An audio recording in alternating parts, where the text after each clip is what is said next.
You know what time it is. You know what time it is. How firm my friendship. Oh, you know what time it is. Roll with them boys of the fall. You know what time it is. On the ground with a nose for the ball. You know what time it is. Blood, sweat, and them tears for this game. Leaving it all out on the field with no fear for you lames. Buckeyes by a billion. We in the building with over 100,000. We represent from the uttermost to the public housing. And if we don't play, our wide receivers got your secondary shook, so they cook them like Bobby Flay. Hey, stay out of my way and trust me, cause I know it's OH. Somebody please give this brother an IO. Come on. What up, Buckeye Nation? Welcome to the Buckeye Boys, where we talk college football. Nah, never mind. We're going to watch the Buckeyes today, dude. They're about to kick off right now. Good to see everybody in the chat, guys. Appreciate you guys coming to the show. Got a special show today. Got a $50 giveaway happening with the trivia question. Here goes the kickoff. Hit that like button. Hit that subscribe button. Get in the chat if you're not in the chat as well. We're down Jeremiah Smith, Carnell Tate, Jarquez Carter, Logan George, Malik Hartford, Desi Jones, Mason Max, Quincy Porter, Maxwell Roy, and another defensive tackle today. So kind of out some offensive weapons, man. Quincy Porter being out. You know, I suspected Jeremiah Smith and Carnell Tate. That doesn't bug me. But Quincy Porter being out, that's the one that I'm like, oh, well, that sucks.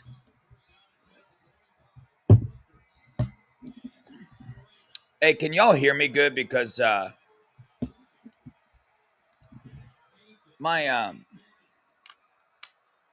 audio is being funky today.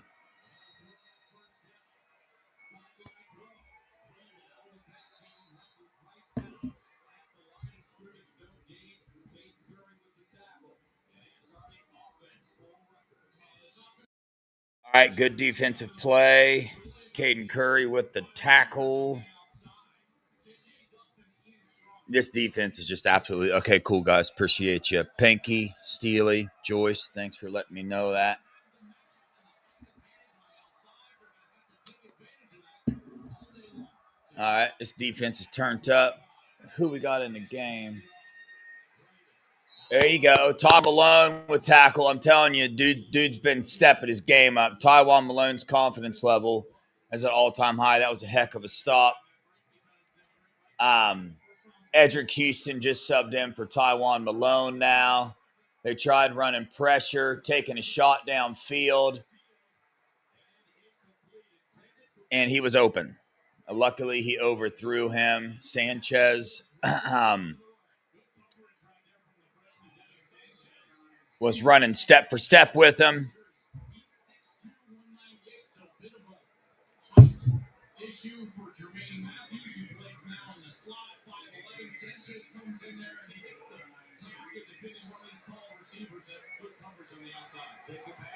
All right. 3 and out. Good job, defense. Yeah, so who started? Was it Iggy, Matthews? Yeah, it had to be. Well, who didn't start? If Devin Sanchez is in, who wasn't on the field? I can't rewind right now.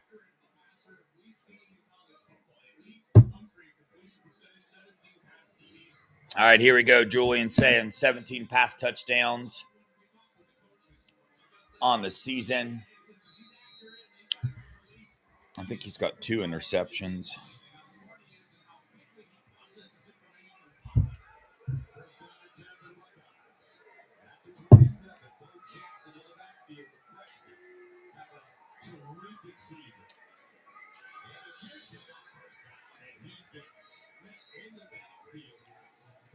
Tackled in the backfield for a loss of about 3 yards. That was really, really bad.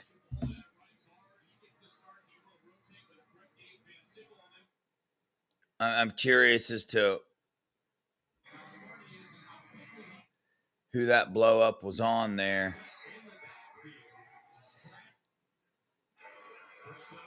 Let's see.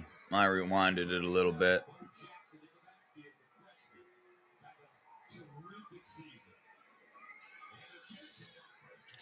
Man, it's Philip Daniels, bro. Philip Daniels just got absolutely demolished. Let's go. Another rushing attack to the outside. Bo Jackson making everybody miss. First down. First down.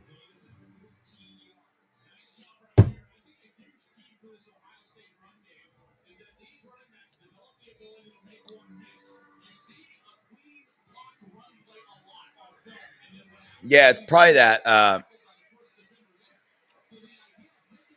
the walk-on starting at wide receiver, David Adolph. I don't think he's a walk-on anymore. Yeah, he's a baller. You're about to see.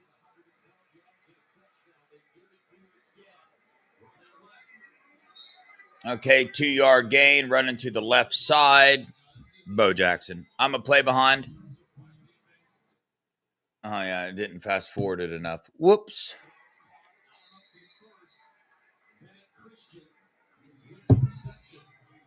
I just saw the Bennett Christian reception.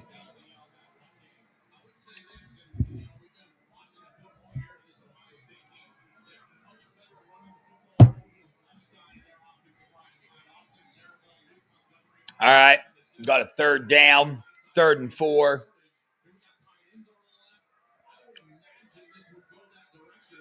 Tight end stacked to the left. Shotgun, Bo Jackson waiting back. Claire motions to the right. Julian Sain with the throw out to Claire. He caught it, slipped, fell down. First down, Buckeyes. Am I still behind, Steely?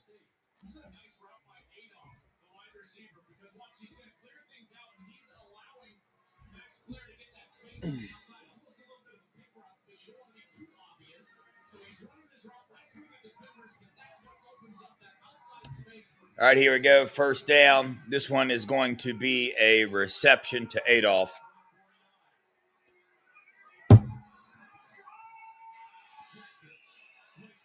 There we go. There we go. Go. All right. Bo Jackson, he's a dog, bro. Cool, Studley. Pinky, I'm ahead of you. Yeah, it's going to be hard to match up everybody. I'll do what I can, though. Yo, that was a good block by Tegra, man. He straight Debo'd the dude to the ground. Here we go again. I mean, Bo Jackson again. That's 3 10-yard runs already. Yeah, he is.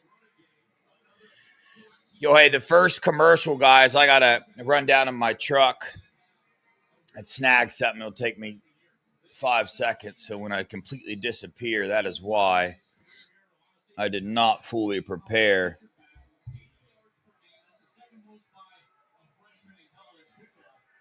This is what this game is going to consist of, just to let everybody know. Running.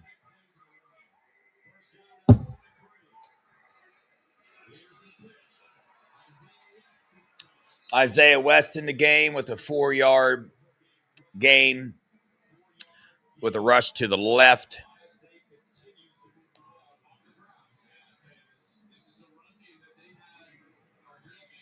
Yeah, Pinky, you did.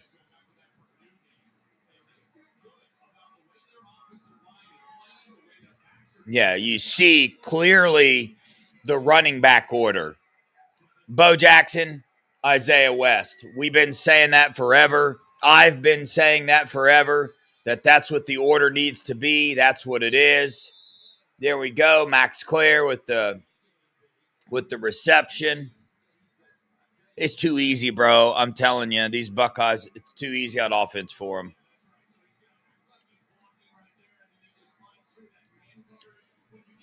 It's too easy with Julian saying, Max Clare. You think of the weapons we have. I mean, we have our 2 best offensive weapons out of the game, and we're still marching down the field just fine. And Buckeye fans, this is what we want. We want this running game to start clicking. Man, that was offsides on the defense, but whatever. Good run. Good run, Bo.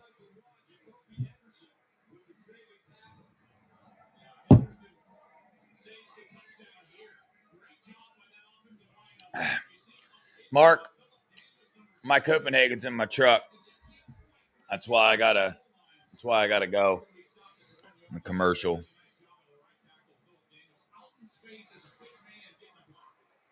But yeah, this running game's starting to click like this. Now, hey, let's put this into perspective.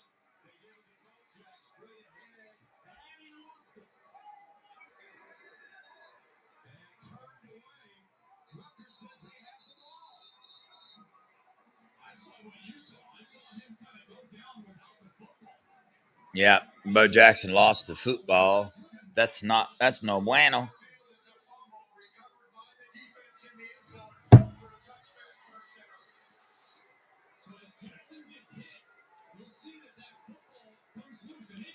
Oh yeah, that's a big time fumble.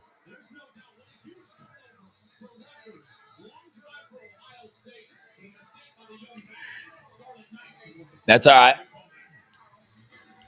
He'll get it figured out. I'll be right back, y'all. Today's digital world is full of risks. I present to you the world's most protected business. Creed, we have AT&T Dynamic Defense. It prevents malicious threats. How are people supposed to get in? There's no door. Somebody say door. Line them up, Bobby. My bad. This or that. Here they come, yo. Here they come.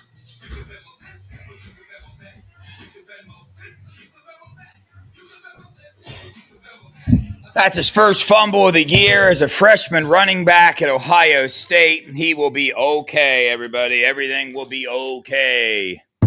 This is football. That's what happens. Not everybody can be Travion Henderson and not fumble the ball. If you're going to carry the ball, you're going to end up fumbling the ball eventually. So, yeah, that was a pretty sad push from the offensive line, but prior to that, they were blocking it up real good.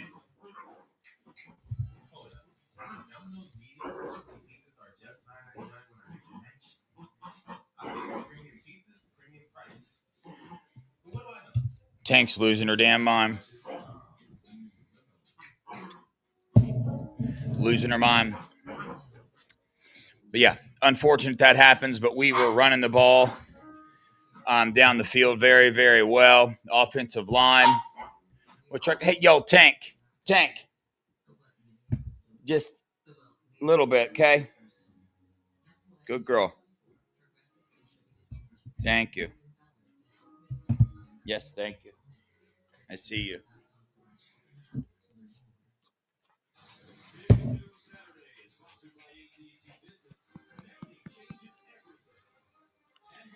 Yeah, I mean, the offensive line has to get a better push. I mean, that was the right side of the offensive line that just got absolutely trucked backwards. So, we know it. We know what it is, man. But, I mean, we ran the ball all the way down to the goal line. And let's just face the reality. If Bo wouldn't have fumbled it, we would have ran the ball in. They're not going to stop us that many times.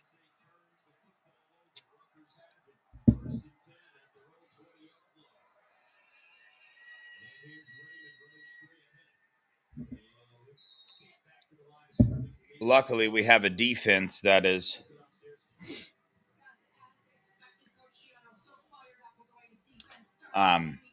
absolutely elite.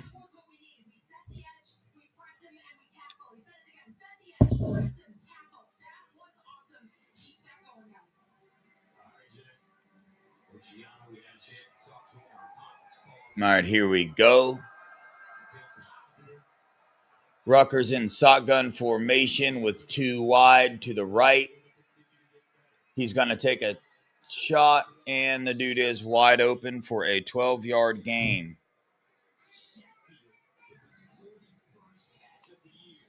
That's that seam, man. That's that weak spot in this defense.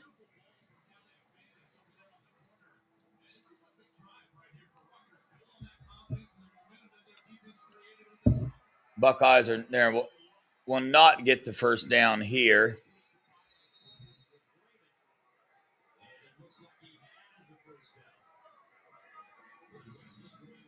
No, he didn't get it.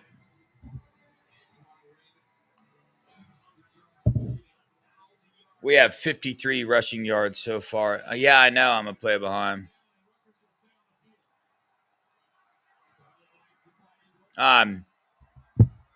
Because it was a touchback. They recovered the fumble in the end zone. So they get a touchback.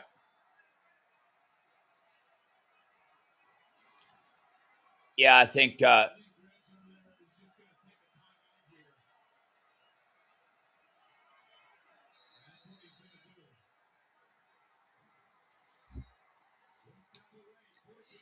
Greg Schiano, I just would not do it, my dude. You know how these Buckeyes are on those half yard.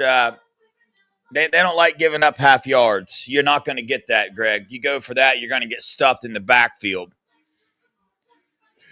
Yeah, it would happen. You would get stuffed in the backfield.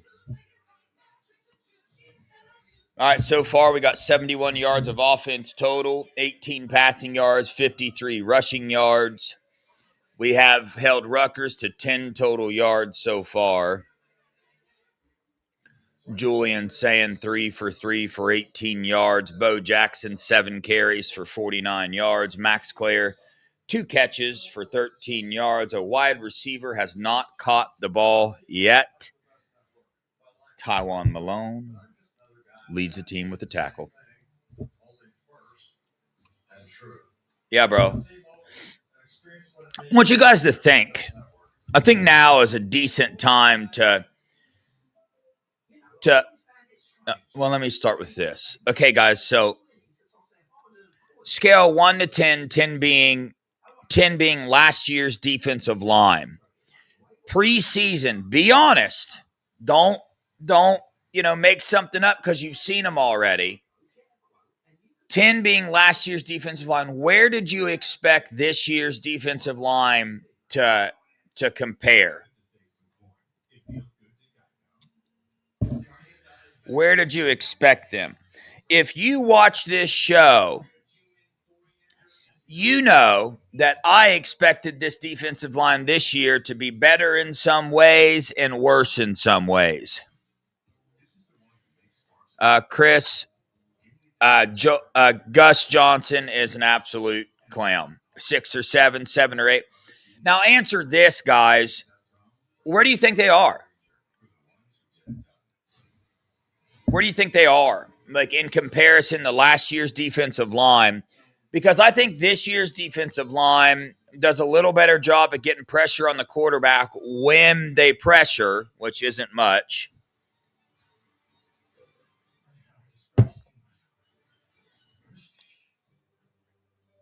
But I mean, they're at a 9 or a 10. I mean, we're shutting everybody down. And it's players like Tywan Malone, K-Mac, Edric Houston coming into his own there. Jason Moore's got some snaps, playing well. On the edge, it's all Caden Curry and Kenyatta Jackson, really. Zion Grady's coming into his own a little bit, but CJ Hicks being out, we're really missing that third defensive end to come in. Well, not really. I mean, Arvell Reese and Sonny Styles are utilized at those positions. I mean, in the nickel front, in different things. Oh, they're going to go for it. I love this. Let's get freaking big, Buckeyes. Get freaking big. Let's go. Come on. Come on.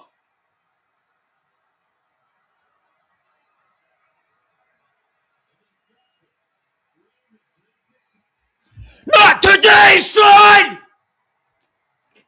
Yeah.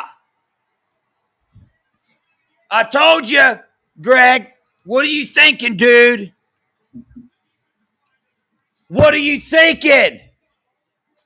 They're too big for you. They're too big. You're too little. Jalen McClain.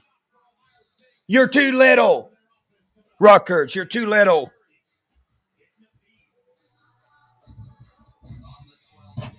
Why would you do that, Rutgers? Such a stupid call. Hey, fam, there ain't nothing I can do about the delay. You know what I'm saying? I can't. There's nothing I can do about it. I'm in Florida.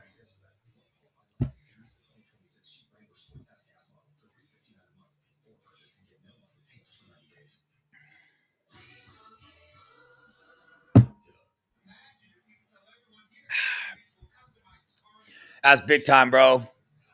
Every one of our defensive linemen just pushed Rutgers offensive linemen off the line. Every one of them. Not one of Rutgers offensive linemen got the push. Guys, I don't watch commercials. I always go back and rewind it and watch plays again. I'm about to watch this one again, too.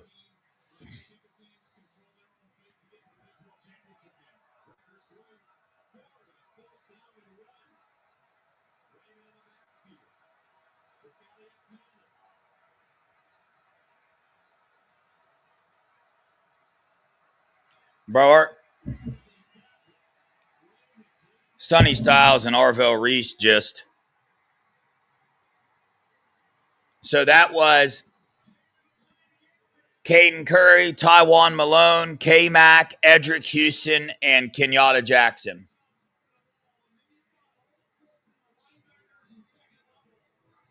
And our defensive line just absolutely destroyed them.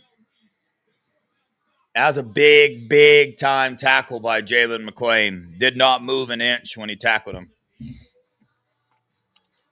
I honestly thought he was going to kick it to the outside and get that one. Beautiful tackle by Jalen McClain. Jalen McClain started off the year really, really hot. Binkley, I don't know. I'm probably on a little delay, but I just gave you the defensive line rundown on who made that stop.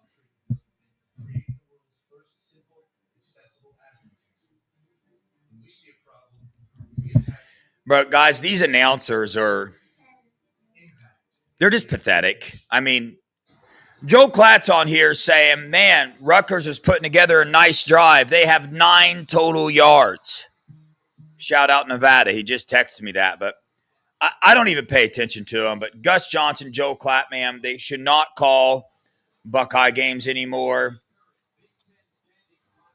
They have that syndrome where they can't stand that the Buckeyes are this good for that long.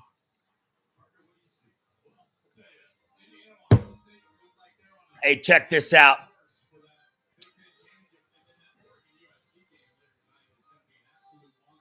They're showing the Big Ten standings, and they put Indiana at the top. Everyone else is in order on their CFP ranking. It's just a stupid play by Rutgers. Yeah, Steely, most of the time I do as well. All right, James Peoples is in the game with a 7-yard run, very first. Man, he's running different, bro. James Peoples is running different. I love this. Tegra is still in there. It's still Tegra. I haven't seen another offensive lineman go in yet.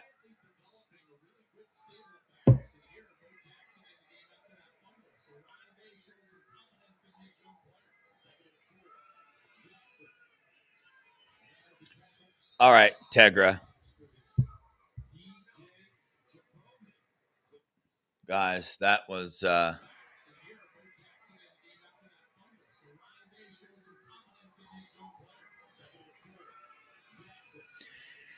Tegra's man. Literally, Tegra just didn't block anybody. I'm going to count this. That's 2 for Tegra this game so far. Tegra. 2 missed assignments so far.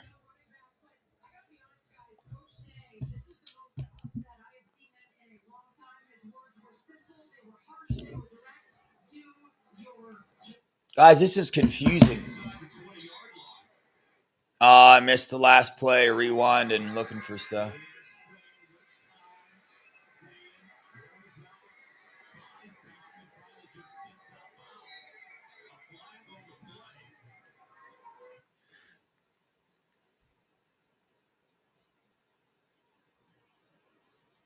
Defensive holding, huh? But yeah.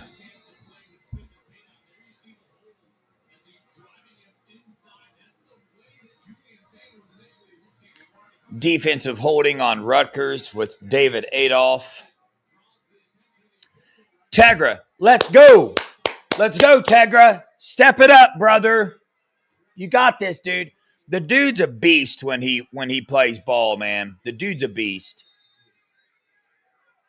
He just has those little brain farts, and they end up being huge misses, man.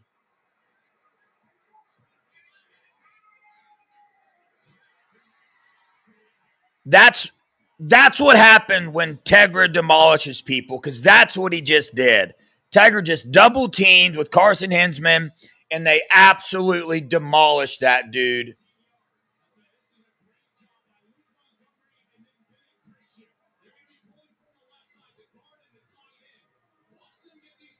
Look at that block by Tegra. Perfect. Perfect. Touchdown, Bo Jackson. Cut.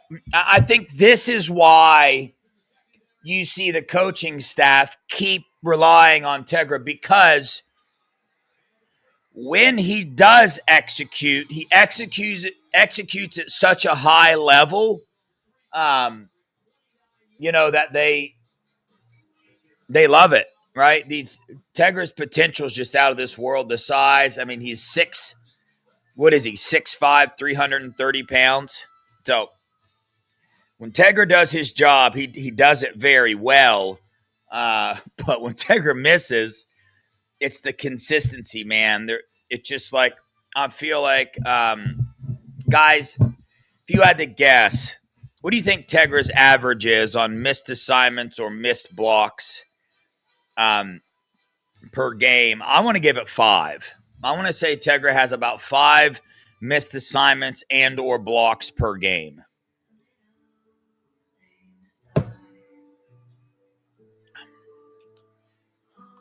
Because there's some schematic stuff that goes into this, man. When you're an offensive play caller, you know what your offensive line is good at executing. You know which offensive linemen are good at executing which schemes, okay? So, Tegra with counter, no bueno. Do not make Tegra have to go out and find somebody. The zone stuff with Tegra, he gets a little bit lost sometimes. I mean, you just saw that one where he was supposed to get up to the second level, and he spent too much time looking around, man. As he's looking around trying to ID who he's blocking, they're running by him, bro. It's just like, just go find somebody, Tegra. Stop trying to identify the perfect person or whatever you're trying to. Just go find somebody and put your freaking head right on them, dude, and put them on their back.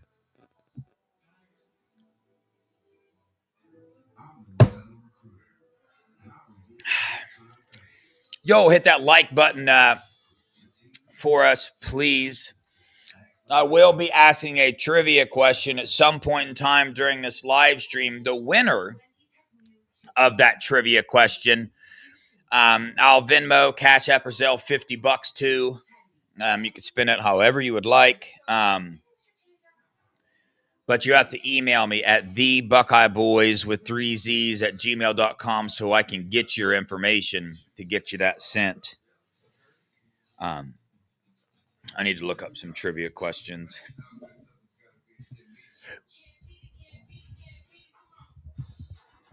The rules are you're going to get one guess. Same rules as our trivia before. Captain F Nuts, YouTube's been screwing a lot of stuff up here lately with people's names, but I don't see where that is.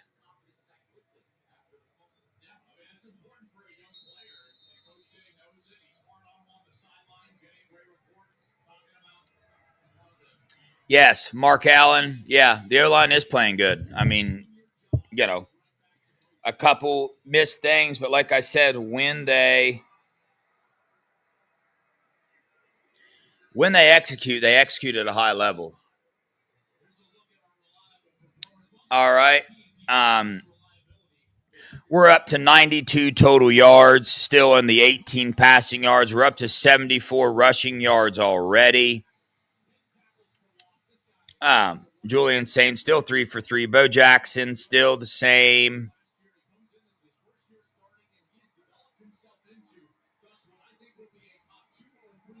Nine runs for 64 yards, averaging 7.1. James Peoples has 1 carry for 6 yards. And Isaiah West 1 for 4. Here we go. Back on defense. Let's get to him. Yeah, but when a quarterback has that much time to throw, they're going to throw. I'm guessing this is going to be offensive holding.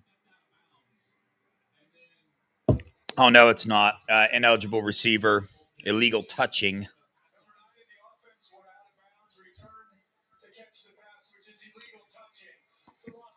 But yes, holding could have been called for sure.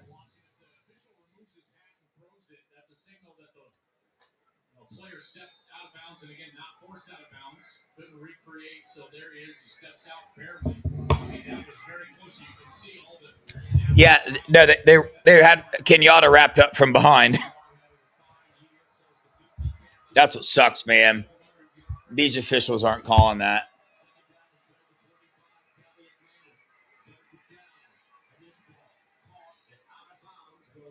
I know we're not a fan of that, what just happened, but did you see the closing speed of Sonny Styles right there?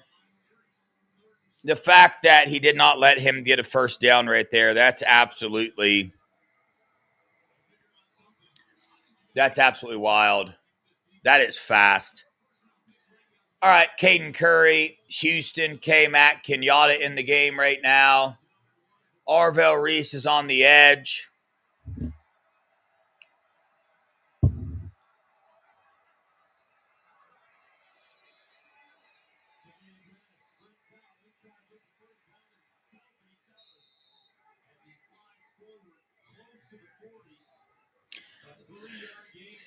Dang, I wish Arvell would have turned around right there and just absolutely demolished him.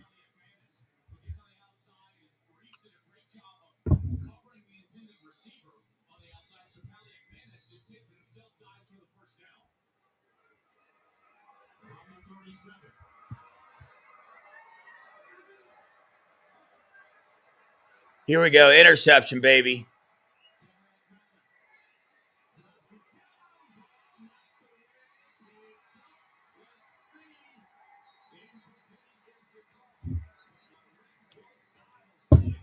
Yo, bro, that was a freaking hit. Low Styles with the you got barbecue back there. You notice the announcers. Gus Johnson's not losing his voice. He's not screaming. I mean, listen to the announcers on this play. Not one of them said, boom, what a hit by Lorenzo Styles. They just, nothing, bro. Nothing. These guys suck, bro. Shot downfield. Good coverage, Iggy. Good coverage, Iggy. Yeah, bro. Lorenzo Styles is turning into an NFL player.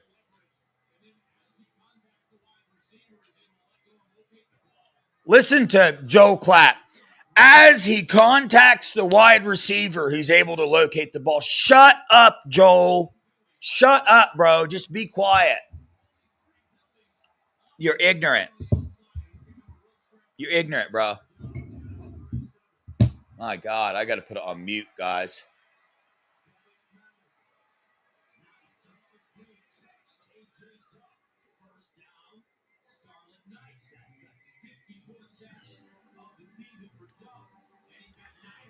Converted on a 3rd and 6. Devin Sanchez a little too deep in his zone. Got to play at the sticks there, man. You got to play at the sticks. That's where they need to get. That's where you got to play, man. We can't. This soft coverage don't get it. but we're going to be all right.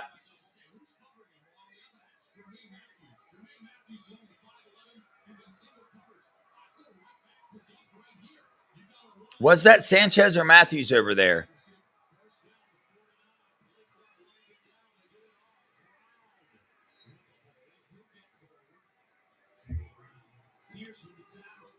All right, defense. Time to step it up a little bit here. You might want to wake up. Rutgers is running down the field on you, guys. Wake up, wake up. It's the first of the month.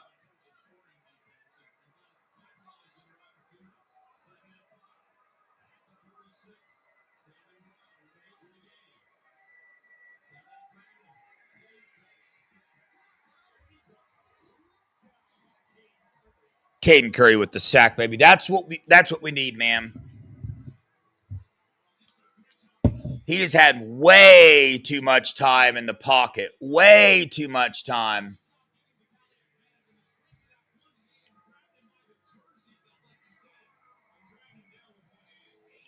All right. Pressure again. Let's send some pressure on this third down, and it's a guaranteed stop. Send the pressure. Turn Arvell. It's 3rd and 11. Rush 5.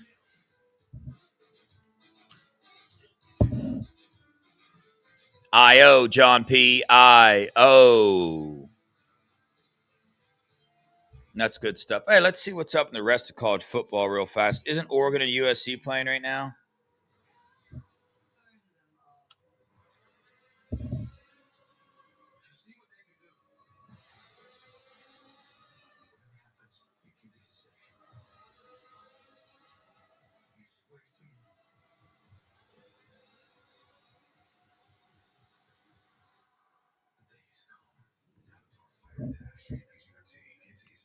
Oh, 3:30.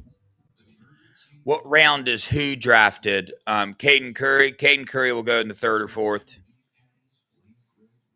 Yeah.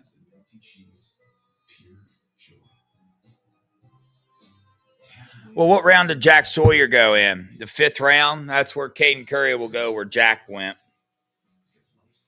But, it's all dependent on, you guys have watched the drafts, Is that a white hair in my beard? Guys, I'm getting old, man.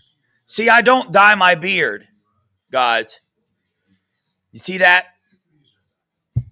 Oh, I was looking up the... Ryan Day does. I don't. I just let it go. I'm getting old, though. I always let you guys in on my golfing. I golfed 36 holes yesterday and was 6 over. I golfed 4 over my first 18. And then 2 over on the last one. Yeah, Steely, I did. I should have known better with I'm coming on live. I got to get my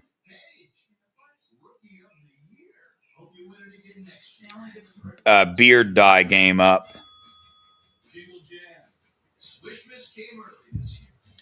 Yo, what up, Mike Green? We are here in the medicine that keeps your family healthy, in the food on your table, in the discoveries that drive the nation and the economy forward. We've always been here in the solutions shaping a better future. Longest drive yesterday, probably 340. I wasn't driving it real good. I took my 3-wood out a lot. I hit my 3-wood about 280, 290. So I ended up hitting that a lot. It was a real narrow course. Real narrow course.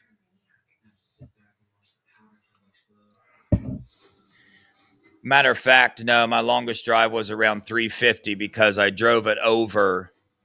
The greens were real hard, too. I drove a par 4 and it hit on the green and rolled clear over, and I ended up parring it.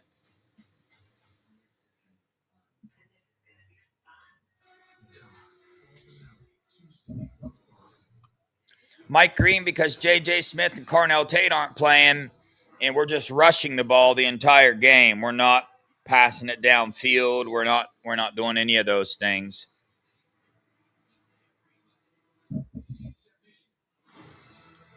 Oh my goodness, dude! Texas A&M is beating Sam SAM FORD 21-0. They're the best team in the nation. They got to be number one. They're dominating. They're dominating a good opponent. Such a joke. Texas A&M is the biggest phonies in the top 10.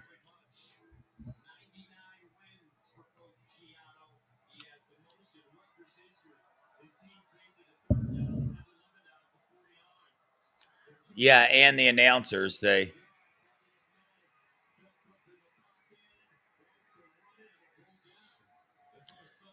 would you look at that, guys? Little bit of pressure, and now it's 4th and 4, 4th and 6. A little bit of pressure. Look what happens. That's the second time we've watched a player fall down before they get to Sonny Styles. It's the second time we've seen that happen. They're just like, no, thank you. I'm good. This cat used to play safety, so he must be fast. Now he's playing linebacker. Yo, Greg Schiano, what are you doing, homeboy?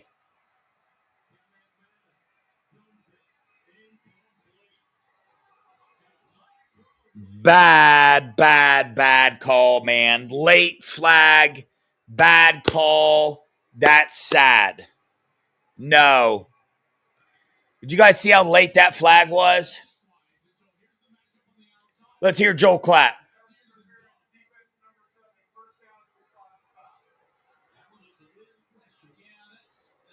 That is not pass interference, man. That is a pathetic call.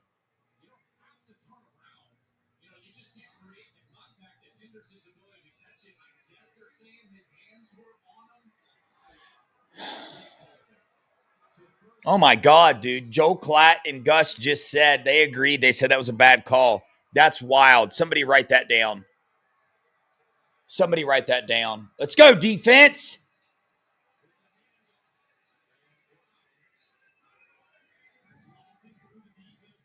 That's it, dude. Blitz the quarterback. Blitz him, man. Blitz him. What up, James Smith? IO. Dude, that was such a pathetic call, bro. That's so what.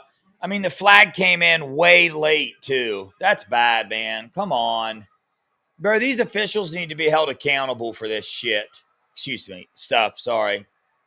Oh, that wasn't good. Sorry, guys. I didn't say that.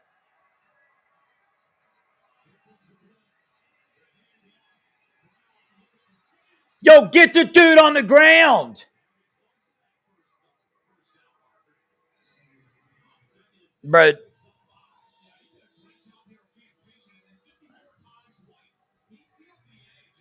Oh, no, that's not a hold on Caden Curry. You're allowed to put your arm around his neck and yank him backwards. Yeah, guys. Yeah, I know, Pinky. Sorry.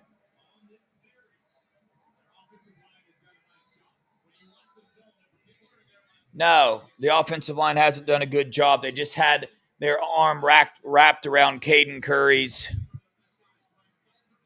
neck, man. Can we get a hold call?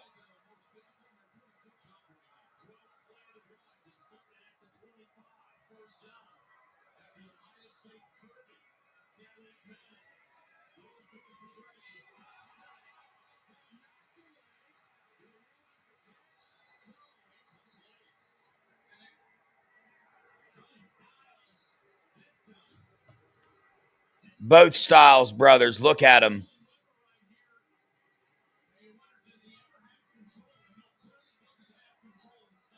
Both Style brothers with knockaways right now. I'm loving it, dude. These guys are turned up. They walked on senior day together. That's such a cool story, man. The Styles brothers, the Styles family. That's such a cool story.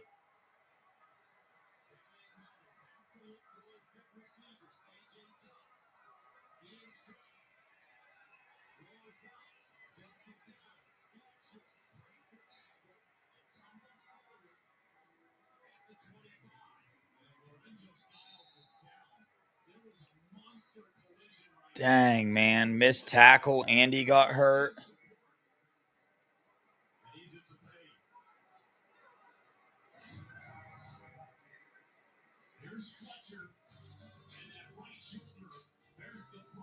Yeah, man. Yeah. Dang, dude. That's not good, guys. Yeah, take the feet out next time. Take the feet out. Unfortunately, I didn't check if I unlatched Evo's gate while taking a selfie. Dang.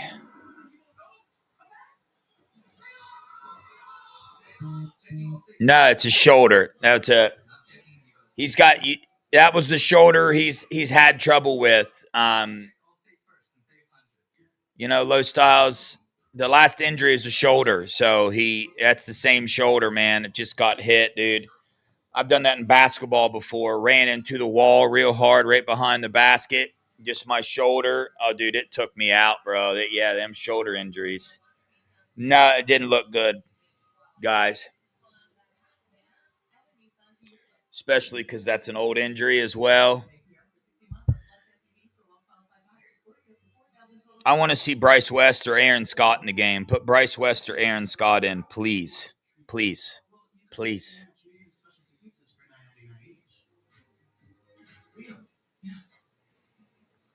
Don't you work here? I do, yes. Thanks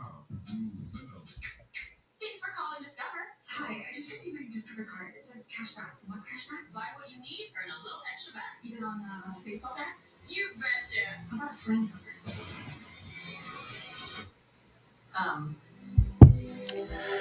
Oh, man. I hope he's okay. Yeah, I know, Mike Green. I hope he's okay. Hopefully it's just a stinger or something, because I know a lot of people have some things to say about Low Styles, but the dude is a very, very smart football player, and he is a huge part of this defense. I will say, though, last time Jermaine Matthews got moved down to the nickel, he had 2 turnovers. So,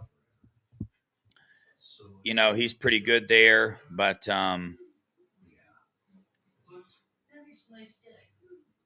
no, this defense is not overrated at all. There hasn't been a single team that's burnt us with vertical passing. There are some. We have gotten beat on some stuff, but we're the number 1 defense in the nation. I mean, we shut everybody down. But this is football. You are going to have some guys get some big plays, but not at all.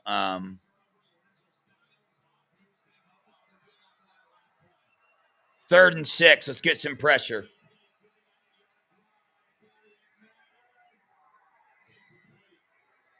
Looky there. Bryce West all over him. Get some. I love it.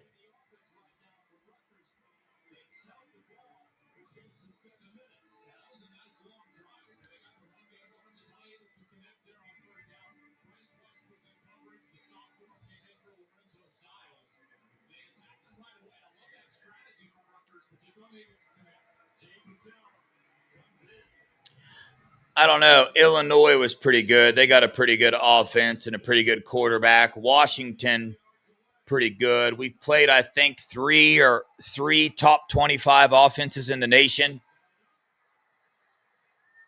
So I don't know about that.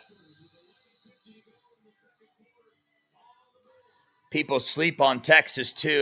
Has Texas beat like 2 top 10 teams in the nation, and we smothered them? This defense smothered them. But yes, we'll see in the playoffs. To each their own. Everybody can have their opinions of this defense. I will say there are things, because there's always give and take in defense. A certain scheme is going to, be drawn up to attack a certain area of the offense. There's always going to be a weak spot in the defense somewhere. And yes, as the season goes on, we put more film out there for teams to scout and look at. And there's no Big Ten team that is like MAC schools, man. This is Big Ten football, okay? So, yeah, there's going to be weak spots, and the longer you go in the season, the more film you put out there. So, teams are going to know how to attack certain defenses, certain calls. So, yeah. But the only thing that matters to me is, hey, how many points are we letting them score? We are letting teams score an average of 1 touchdown a game. Crappy teams, not crappy teams, it don't matter, man. We're getting it done. This is the best defense in the nation. Who's number 2? Oklahoma. In my opinion, Oklahoma's defense is pretty darn good.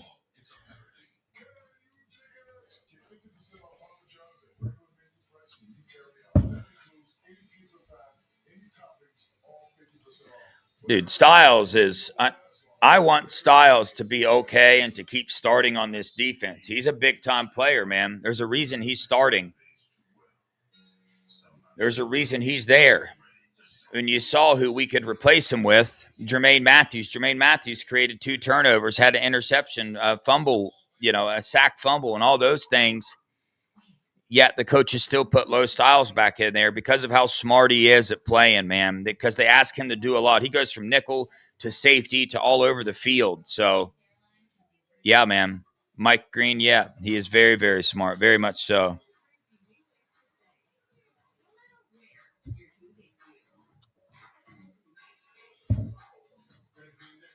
Caleb, what are you talking about, bro?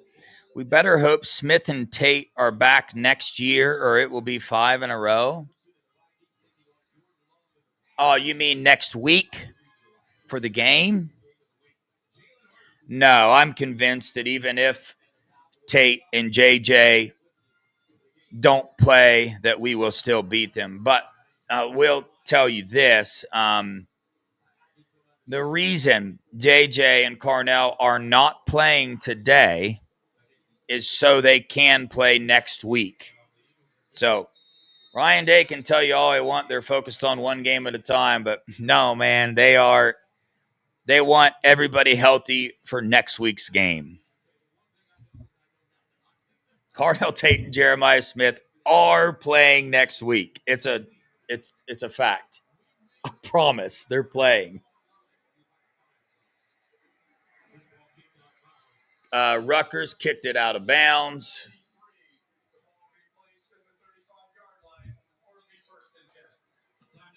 No, Lorenzo Styles won't be back in the day. We don't need to put him back in the day. Don't put him back in the day, please. Yeah, Dylan. We should be able to win that game without those guys anyway.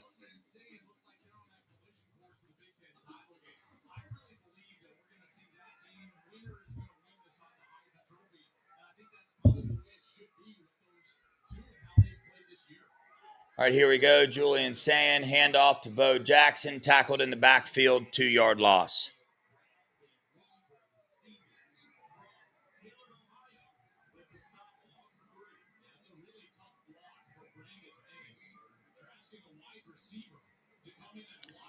That was a really bad really bad. They need to take that play call and throw it out of your book. You're going to ask Brandon Ennis to block a defensive end? What kind of play call is that? What are we doing? Let's shut that down.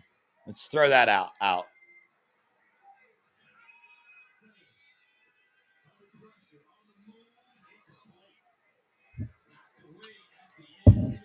Yeah, Gabe just missed the blitz there. The pressure came off Gabe's.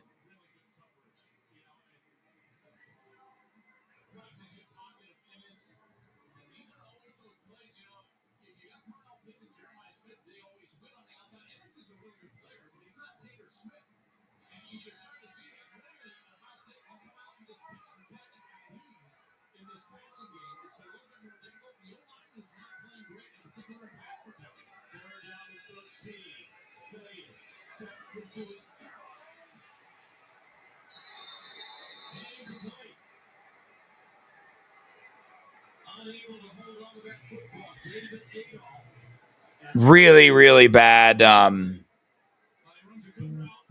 Pass protection on the offensive line, that drive, not good. Not good.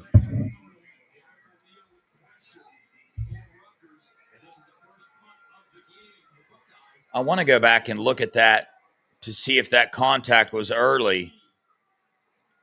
I feel like it literally hit dude right in the chest. It was a perfect pass.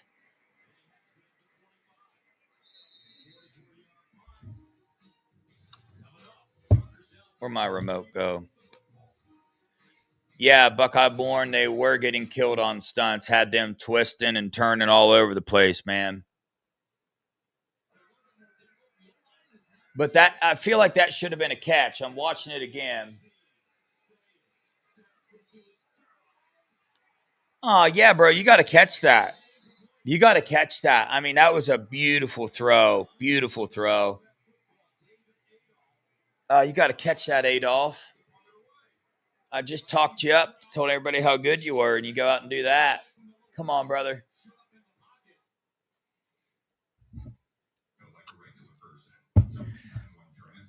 Yeah, we look out of rhythm because we are. I mean, our starting, it's like, I mean, you can't expect these guys to come out. Two of their wide receivers that the offense literally runs off of J.J. Smith. This is the first game he has ever missed. We're not going to come out and look in rhythm, super smooth, and all those things. There's no team in the nation that would. You're missing your number one and number two offensive weapons that you run your entire offense around, quite literally. So it really throws things off. Defenses, they got to account for Jeremiah Smith every time he's on the field. They got to account for Jeremiah Smith. They got to double him. That opens up the run game a little bit for us. So, yes, this game is not going to look pretty on offense. It's not at all. I promise you, the talking heads are going to evaluate this game offensively, and they're going to destroy the Buckeyes offensively because you're missing J.J. Smith and Carnell Tate. It's not going to look pretty at all. And just think about it. If we're not able to start passing the ball down the field, they're just going to keep clogging the box. Then our run game is going to go to crap too.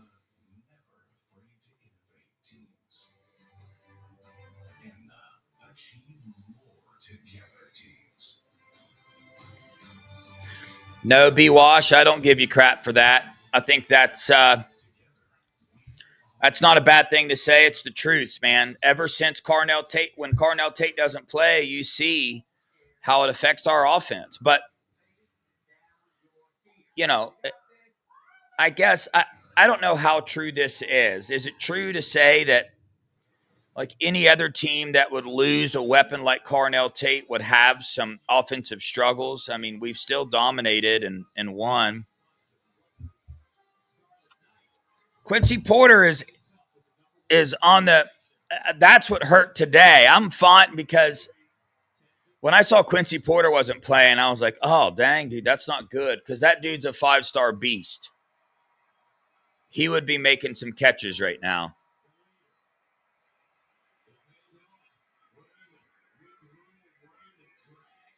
And this defense looks asleep too.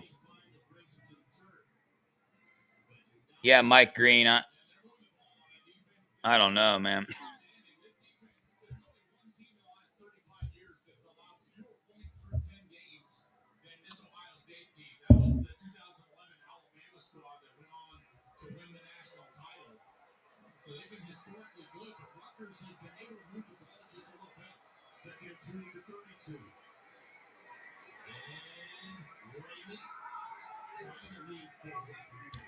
Brought the pressure, get a stop. Brought the pressure, get a stop.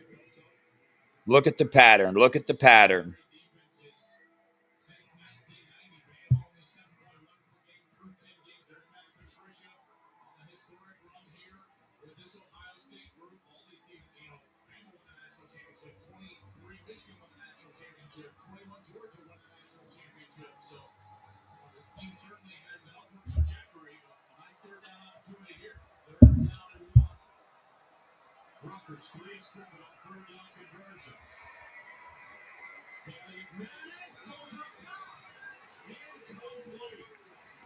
Well, praise the Lord. That was a bad throw.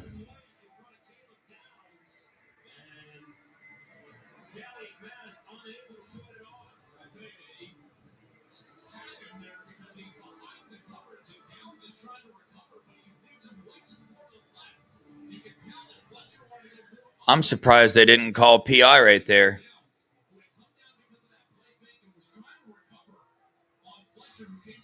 It's pretty good recovery by Caleb, to be honest. Yes, definitely watch the fake. For sure, watch the fake. Just keep the defense on the field.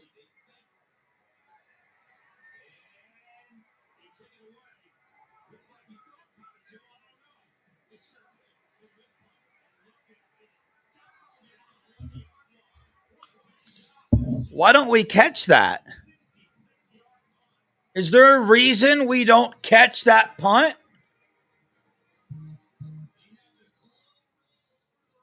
What are we doing? You got to catch that, man. If your job is to field the punt, go catch it. It was plenty high in the air. What are we doing? Am I off on that, chat? Do we think Brandon Ennis should have came up and caught that? And I need to go back and watch that again and see what happened there.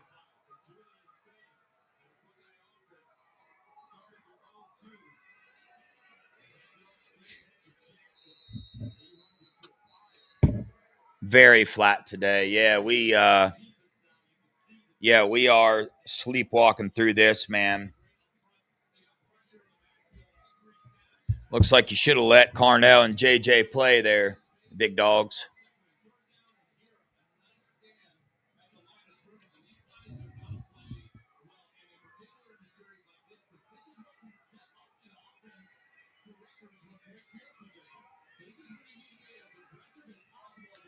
Luckily, it's a four quarter game, guys.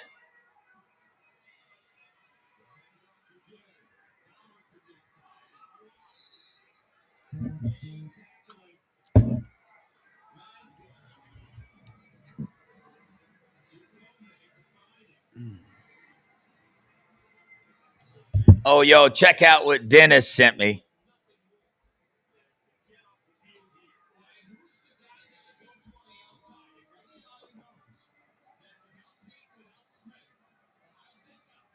Shout out Dennis Moore.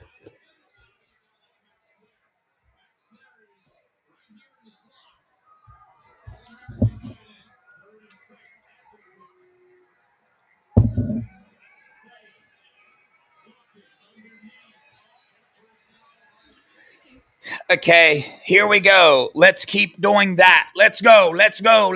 Come on. Yeah, Chris Lane, I know everybody's telling me that. I'm in Florida. Yeah, you guys are ahead. Let's get in a roll. Come on. Up to the line, run it again. Let's go.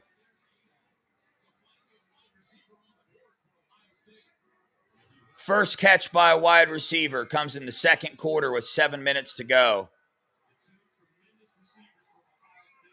There we go.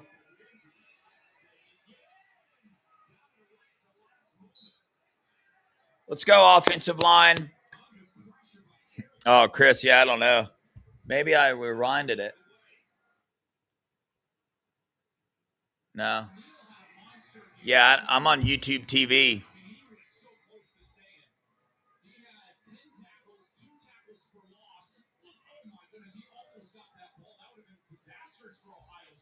Oh, yeah, Aaron, there's my boy Aaron got me that. I don't know. The offensive line needs to wake up. Put Ian Moore in if they're not going to play. I mean, look at this. There you go, Sarah Veld. Oh, he put him on the ground, dude. Put number 6 on the ground, dude. Look at that. Yeah, Chris Lane. I think everybody probably is over in the Scoop chat. There's a lot of people in the chat, Chris. Head over there. You want to start chatting up with some people.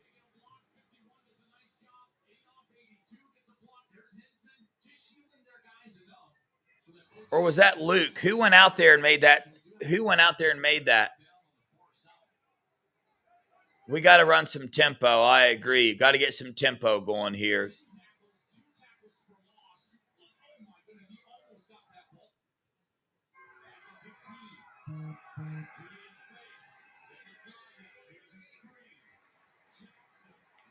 Oh, no, that was Luke Montgomery. Luke Montgomery, absolutely. Well done, Luke. Yeah, B-Wash, my bad. Well done, Luke.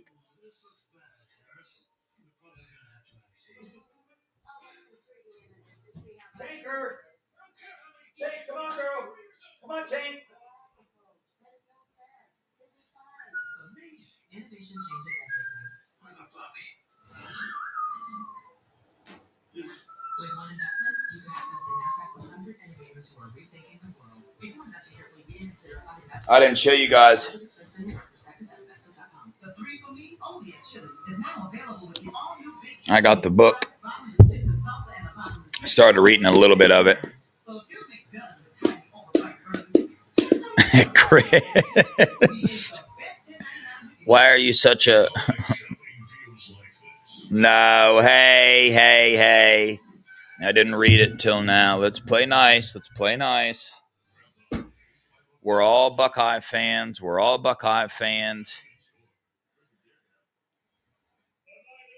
Oh, you guys are joking with each other. Okay. Thank you.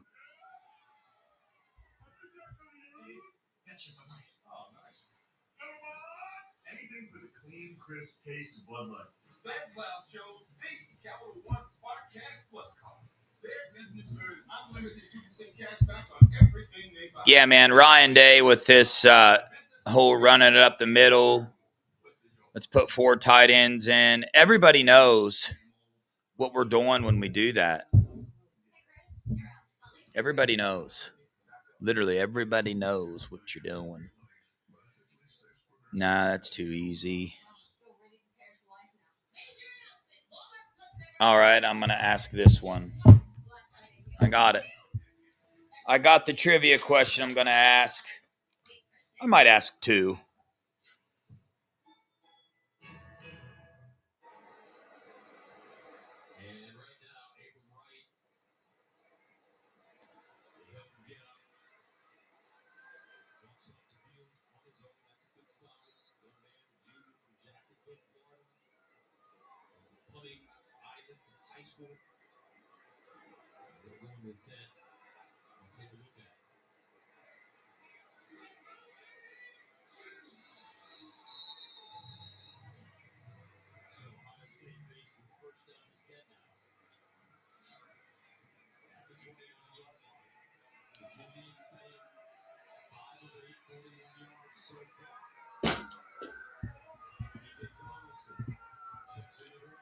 CJ Donaldson is in the game. Good pass protection then. Oh, and they send him out.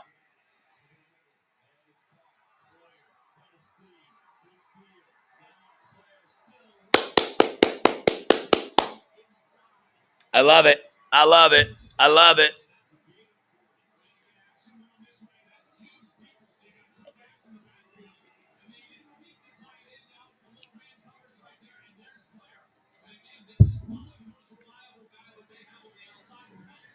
Keep throwing it to Claire.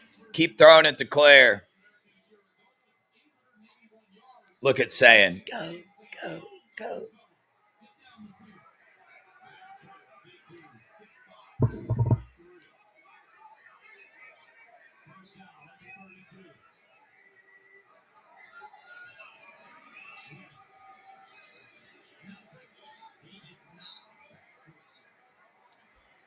I've never seen that run play work. Have you guys?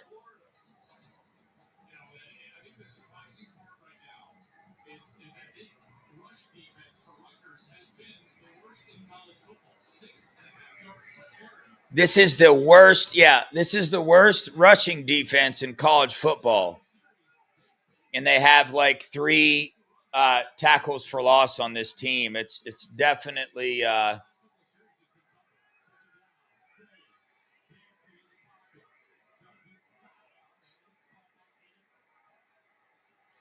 man, Ennis always like gets up like he's hurt. You guys notice that? Dylan, no, he has no time. The offensive line is not giving Julian Saying any time to pass the ball. None. He's having to run away from people every single time.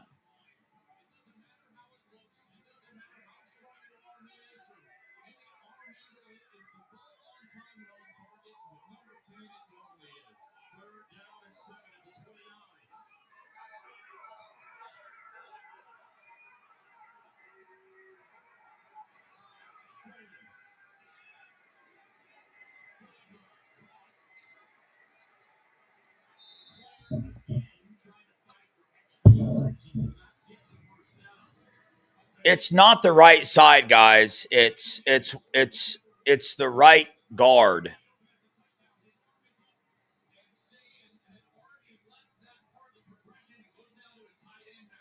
Saying did have a touchdown there and missed it, but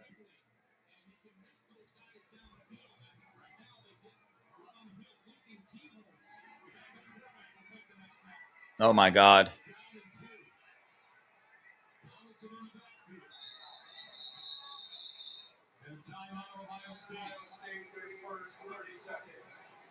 We'll stay right here. As a young player, Julian Sane does a great job taking care of the football. There's no doubt. And you never coach this out of a guy, but his future development, the more he starts, the more he sees, the more he'll just hang on just a bit on those plays, in particular when he's got a shot down the field. Because Gus, on film, there are moments when there is something open down the field, but he gets to a check down. Now, as a coach, that's tough. Because guess what it is? It's completion, you're moving the chains, you're creating better situations for your offense. But the last game we had a bunch of rushing yards when Gabe Van Sickle came in and does his job. Our right tackle, Phillips, was the highest graded tackle in all of college football that week. So when he's got, I mean, offensive line is, I mean, it's a team effort, right? So if the right guard's not doing his job, it's going to make the right tackle look really, really bad.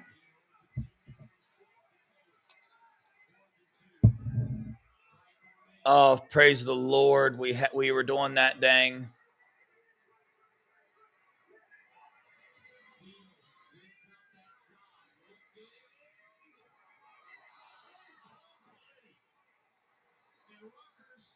We got to catch that, bro.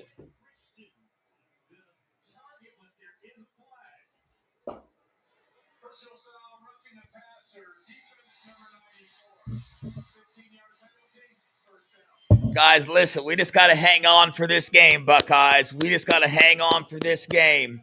Do not watch this game and start getting all worried and everything else. Now, how is that roughing the passer, but the hit against Julian Saying the last game wasn't? Somebody tell me.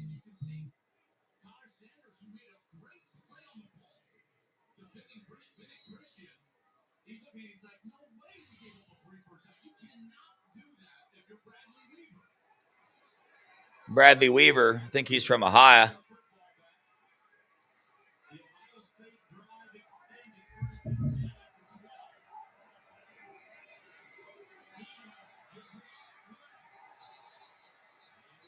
Dang, I feel like West could have trucked that joker.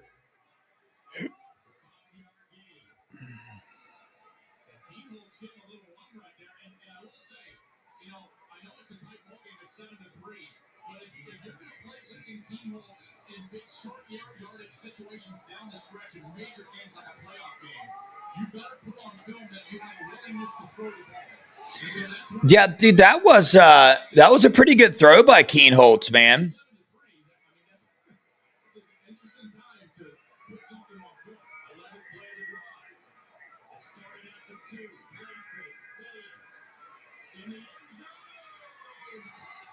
BI, baby, BI. That was a catch right there, son.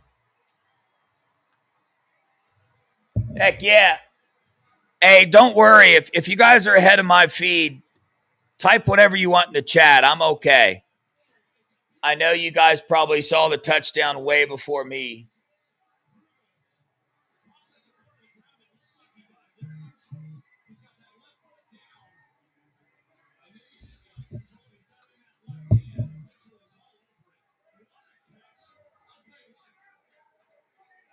What a throw.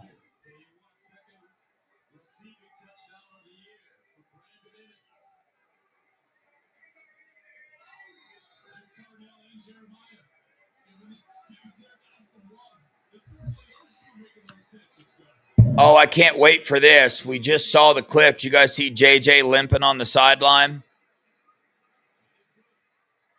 That's about to get clipped, blown up, and reported on like no other. Like no other. Where's Gus Johnson?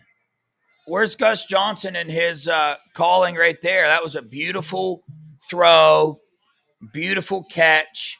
I didn't hear Gus Johnson say anything. Is he still here? And I'm being honest. Is Gus Johnson still calling this game? Is he? Yeah, JJ was limping.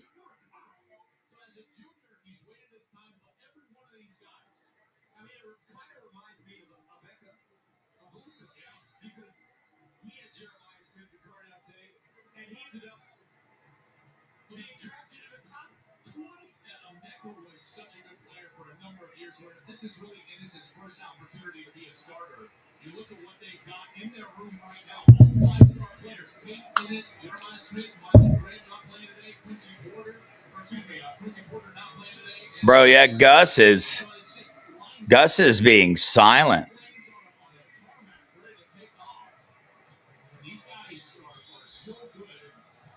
Bob Penn Miller.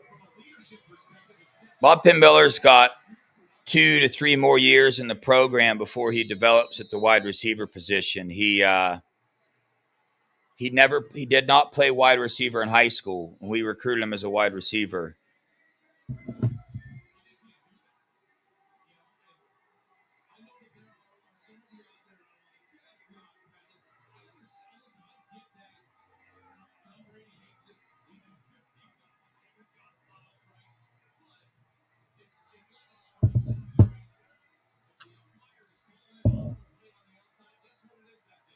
All right, here we go, defense.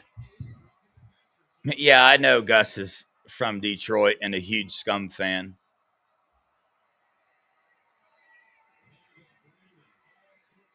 Bro, what is going on with the defense? I'm at a loss. I don't understand. That doesn't normally happen. You couldn't have had a train could have drove through that hole.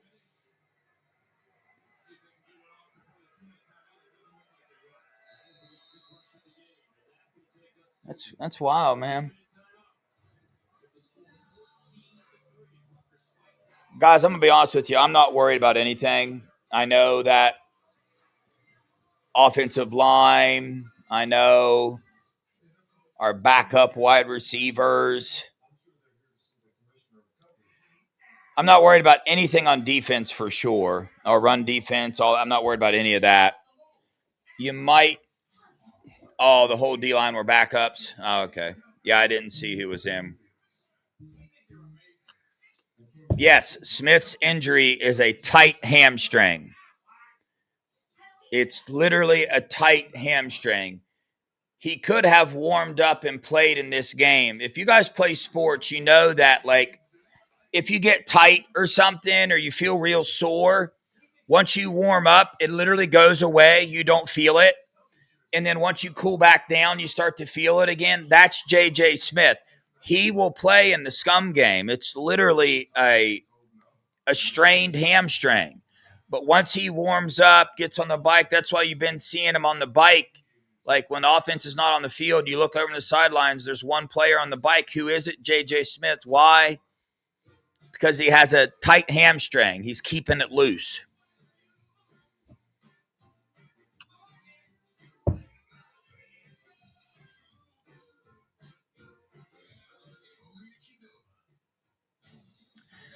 I think it stems from that bad hit when Max Clare and Austin Seerveld missed that block and he got scorpioned backwards. Yeah, so this offense line doesn't do bad except for like when the defensive line does stunts and exotic blitzes and stuff. There's just something off there, man, with the communication or something. But I wish I knew more about the offensive line. Mike Green, yeah. This holiday, Mom uses Chewy to save up to 40% on gifts that Hunter lost hunting down. For low prices, for holidays with pets, there's Chewy. Yes, Carnell Tate is playing in the scum game.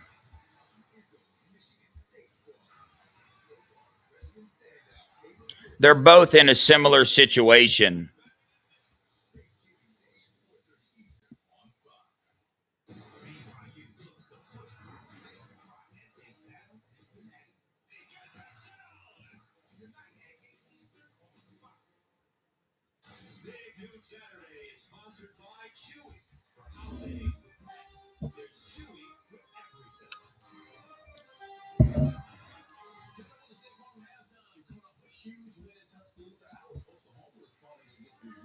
So I don't have the specifics on Tate's injury.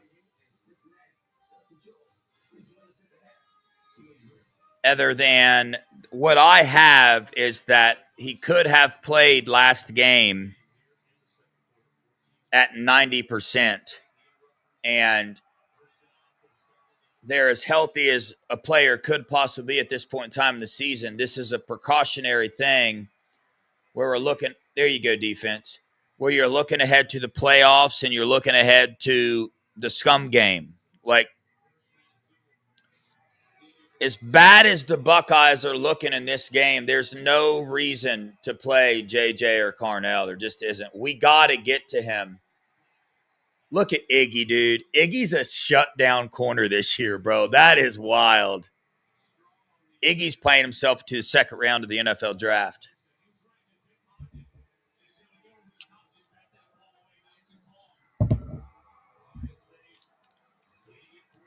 All right, you got to get pressure on him. Go. There you go.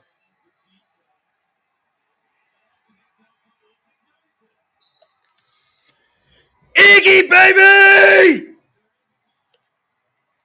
Never mind, there's a flag. Let's see this flag thrown.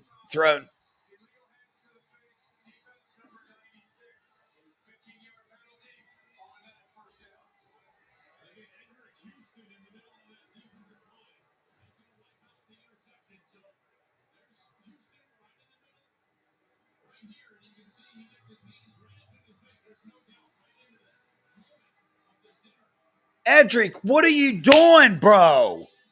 What are you doing? God, dude, what are you doing? What are you doing? Why? You didn't even need to do that.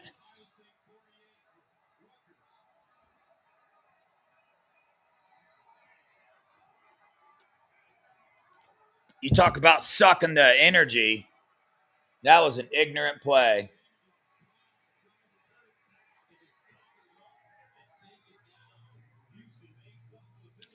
But Houston did just wreck that entire offensive line right there in that play.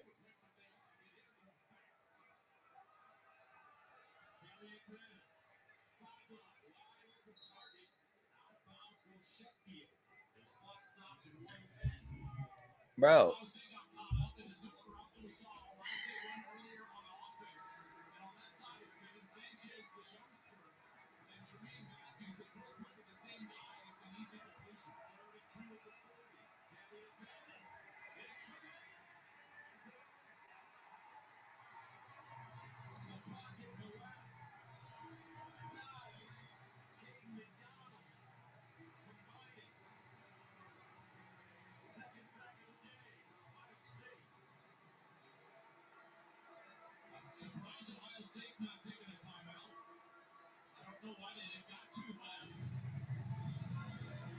Joe Klatt, why would Ohio State take a timeout right now? Joe Klatt, I'm surprised they're not taking a timeout.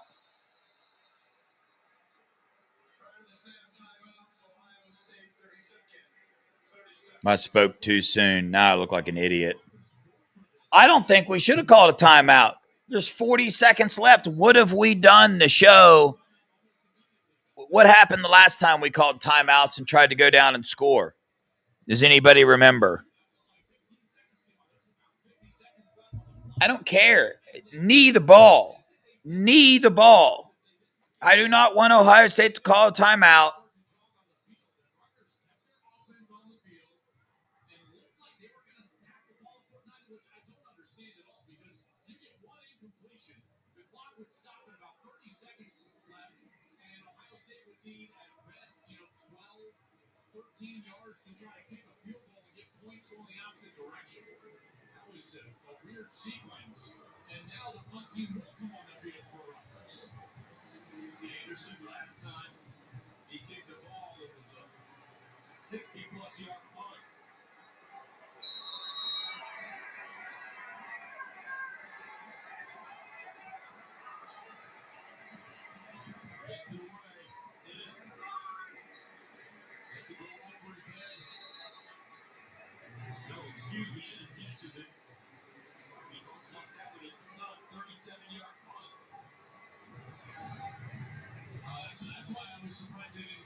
No, knee the ball.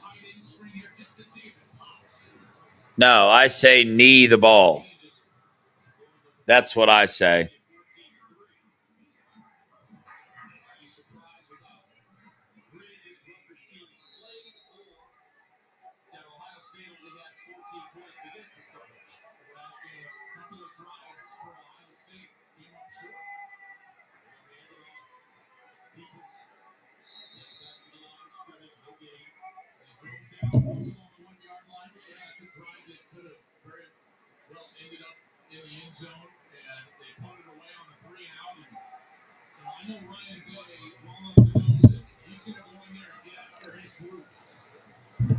All right, halftime, 14-3. There's a lot of things that a lot of people can be frustrated with. I'm not paying attention to any of that. But the Buckeyes do need to wake up, playing a little bit sleepy. When you don't have Carnell Tate and Jeremiah Smith on the field, it absolutely, changes everything offensively. And we're seeing the result of that right now. Mike Green, thanks for the $1.99. Here they go, hating on Julian for sure. These announcers are an absolute clown show. Mike Green, again, thanks for the $1.99. Edric Rodman out here acting crazy again. Yeah, that was completely unnecessary in the play for sure.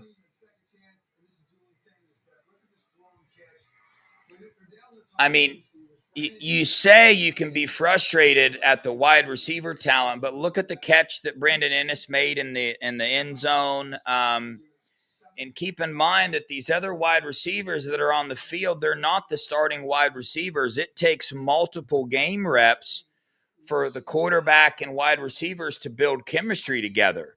I mean, all offseason, all the practices, Julian saying is throwing the JJ and Carnell. So maybe Julian had this two live practices to build that chemistry with these wide receivers. I'm not tripping about that. David Adolph dropped one. Okay. You know what I mean? He's our 9th wide receiver on the list. You know what I'm saying?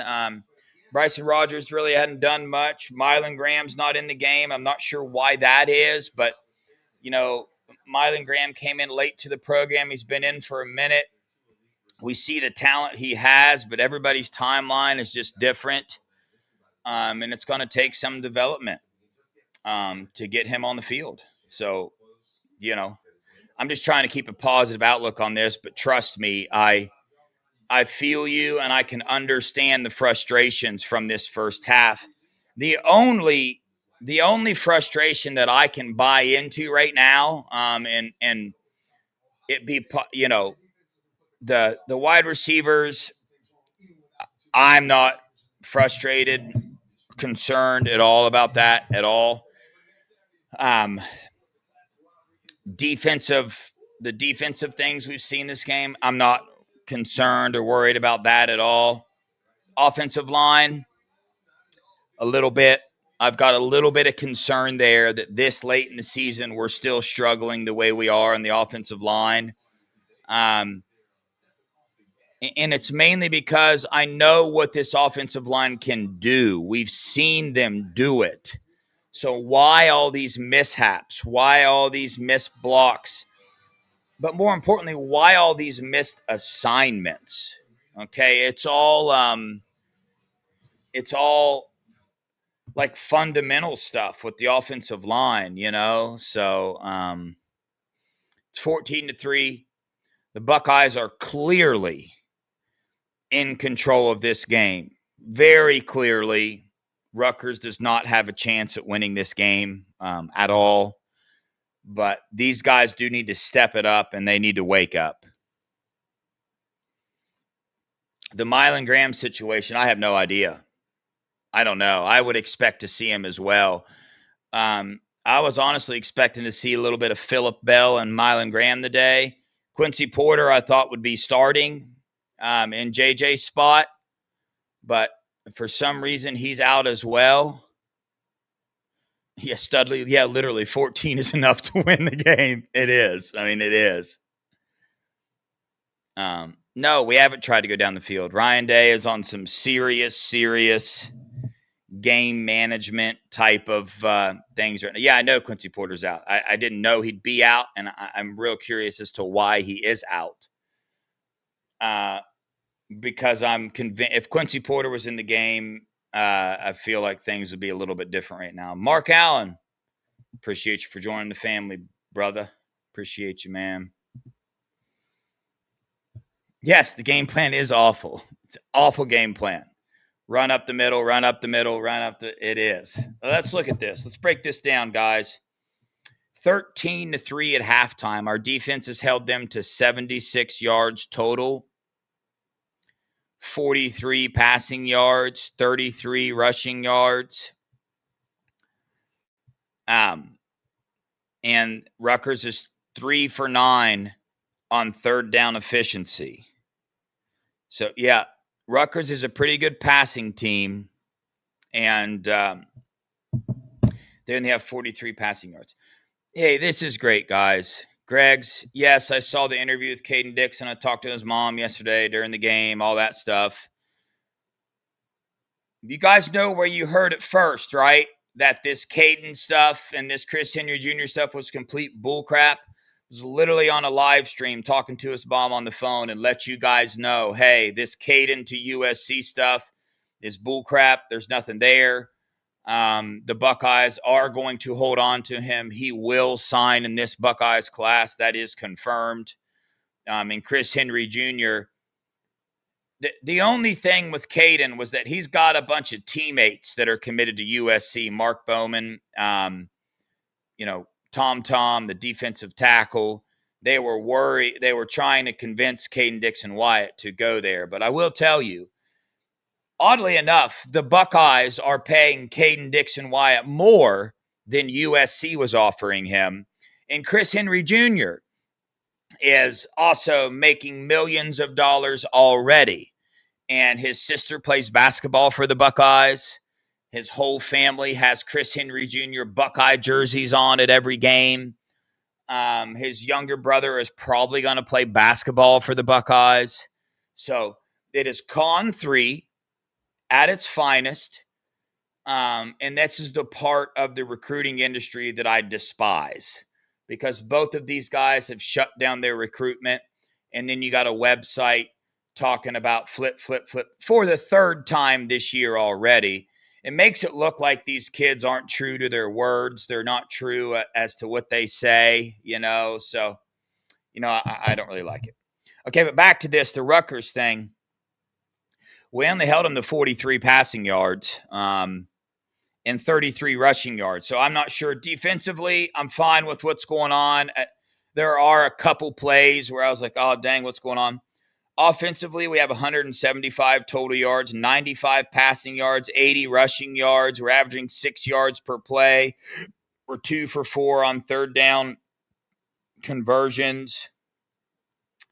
I mean, we got their quarterback as 6 for 13. Their leading rushers averaging 2.9 yards per carry. So Julian Sand is 9 for 12, 95 yards, 1 touchdown. He is being a straight point guard this game. That is it. Bo Jackson, 11 carries for 62 yards, averaging 5.6 yards per carry. Isaiah West and James Peoples are averaging 3 yards per carry. Same with CJ. Max Clare has 4 receptions for 57 yards. Bo Jackson, 1 reception for 14 yards. Brandon Ennis, 2 receptions for 10 yards. So, not doing too bad. I have got to take a quick break here. So, don't mind me. I'm going to just put it on mute. It'll sit here. You guys can keep chatting all you want. I will be back here shortly. Got a couple phone calls to make, a couple quick things to do here. So, I'll be back just a second.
You say hi to everybody. Tink, tink, okay?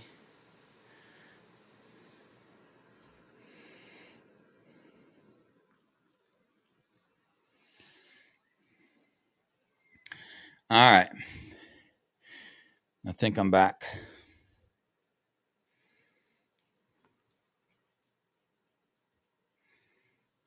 All right, get down here, Tink. All right.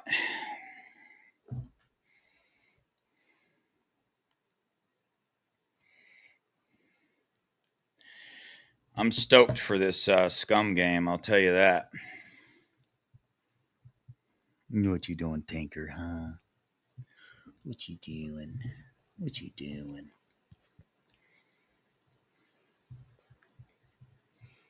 Yeah.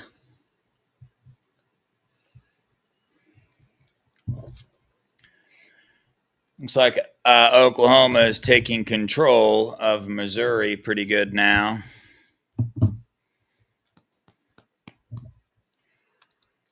Yes, the diaper is on. She is not there yet. She's getting way better, but she's still we'll sit outside for 20 minutes to go to the bathroom. She'll come in,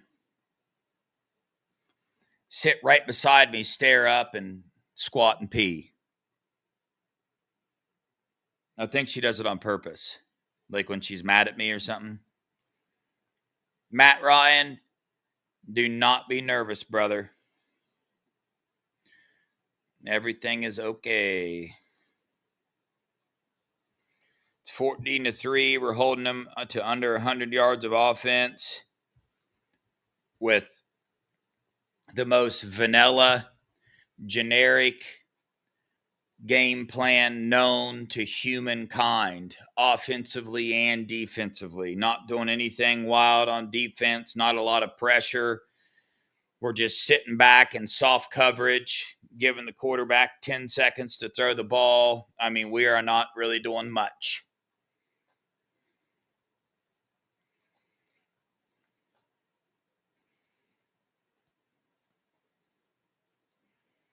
It's not going to look pretty, but we're going to win this game, and that's literally the only thing that Ryan Day cares about. That is it. Nothing else. And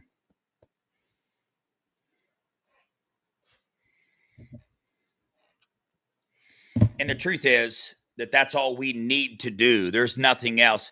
Anything, like if we're fans, Jesse, you think so? I agree. If we're fans, right, we always want to win the games by more or look better doing it for like a prideful reason so we can say we looked better because the national media does that. They'll come on and after this game, they'll say, well, then I don't think Ohio State should be ranked number 1 anymore because they look like they struggled against Rutgers or anything. So it's all this, it's not real, okay? All this concern we have about how we win games and stuff like that. The national media, the Buckeye haters are the ones that really press that issue. The truth is that as long as we win, we put ourselves in a position to go to the Big Ten title game, which is goal number 2, beat Michigan, and go to the playoffs. That's it. It's all a facade. Very correct, Mitchell.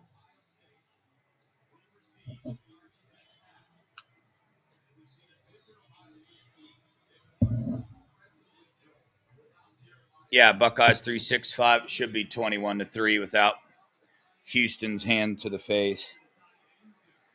Hey, Chris.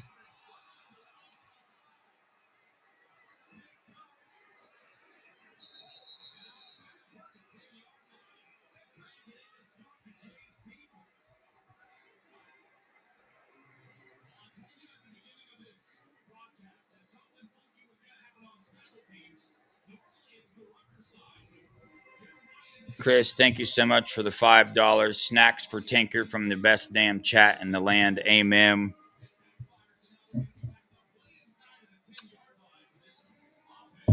Yeah, that.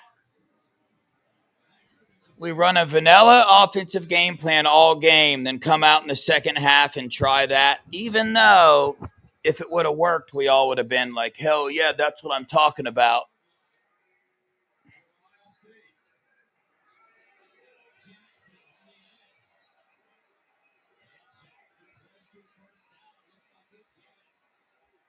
Look at Jackson, bro. He's just a beast.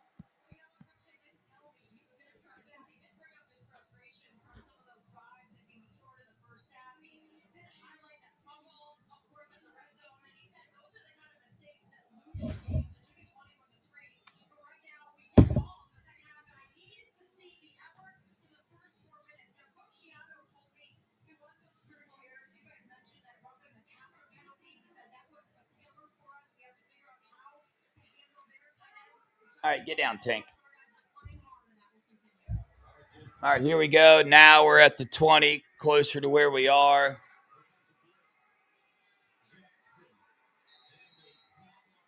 Really horrible play call, slow developing play. Really bad. Another tackle for loss in the backfield in our rushing attack.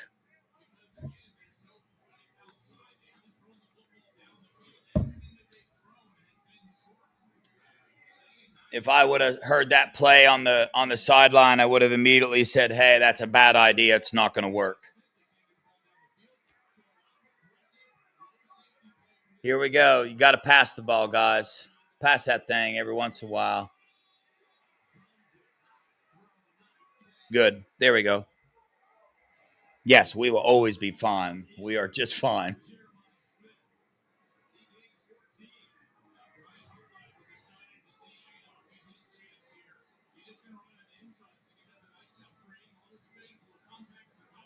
Good little shove off. Good little shove off. I love it. I love it.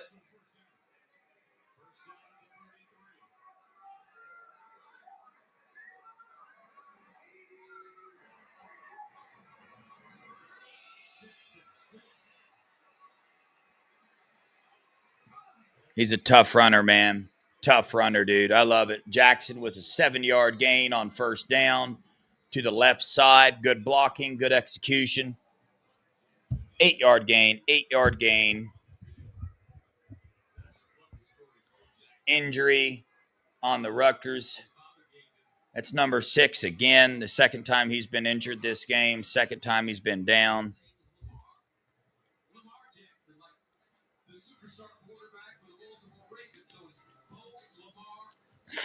Jackson will hold on to the ball, guys. He's all right. He's a freshman running back. He'll be all right. Yes, Steely. I mean, I love C.J. Donaldson. Literally the only thing that he brings to this offense is the best pass protecting running back. I mean, that's it, in my opinion. I don't even give him the edge on short yardage. I don't. I mean, he's just not it. Not when you got Bo Jackson and Isaiah West. I mean, Isaiah West should be our short yards back. Shoot, Bo Jackson. You see him, man. He carries people with him. What up, Will Starr? Yes, Scum's offense will run tempo essentially the entire game. I guarantee it. Here's what they're going to do. They're going to come out running the ball, running the ball, running the ball. They'll do some play action with Underwood running out to the side, taking a shot to a tight end down the field, and they'll just keep doing it. We've got to hold up in the third and fourth quarter. In the fourth quarter, when they just keep that rushing attack up down the middle, they pray and they rely on one of their runs to break. That's just what they do. Last year they had it with that broken tackle. The year before that, I mean, that's what they rely on. So we've got to be able to keep up our rushing defense late into the fourth quarter. But I mean, that's their. If I'm Ohio State, my number one defensive concern is the run. I mean, I am loading the box. I'm putting my corners one-on-one and having faith that they do it. Maybe one safety deep, put Jalen McClain deep. I'd get Caleb Downs up in the box to just shut down the run game.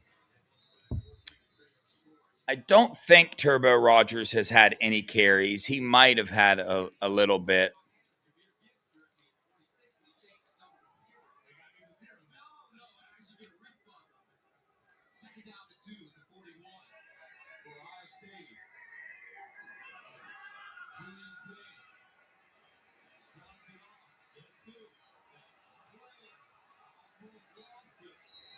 Dang, guys. We do got to hold on to the ball. Yeah, Turbo's red-shirted.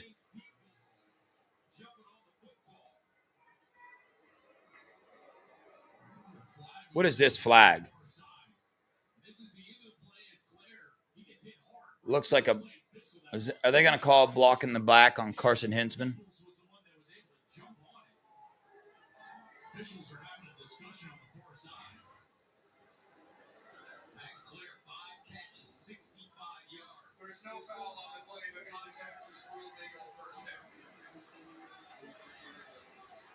Oh, okay. Yeah, stop the run, make him throw it. That's it. Good recover, James Peoples. Hold on to the dang ball. Yeah, Low Styles. I really hope he can come back. I really, really do, but that looked pretty bad. Shoulder injuries do not heal quickly. In my life, they've been the slowest healing injuries I've ever had.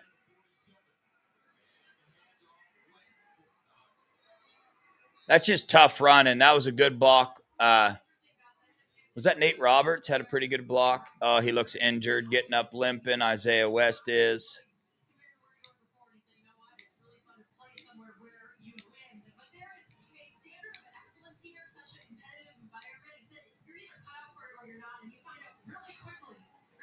Max Claire's the only wide receiver at Ohio State since 2000 to have 3 consecutive games with 5+ receptions. It's interesting.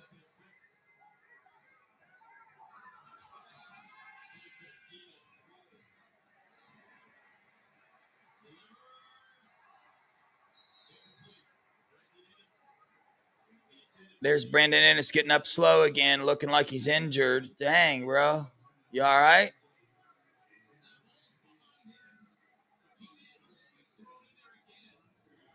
What are we doing with this Lincoln Keenholt stuff? What are we doing?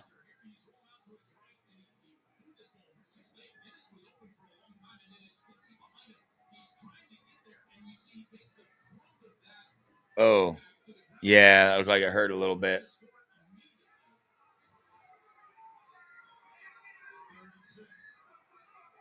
Who's in now? What receivers are in, guys? I can't tell.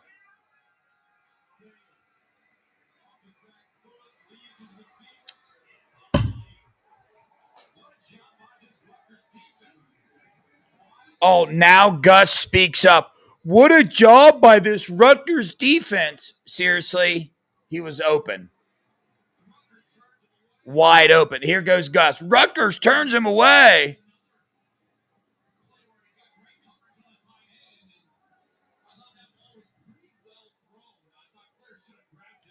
Yeah, Claire should have caught that.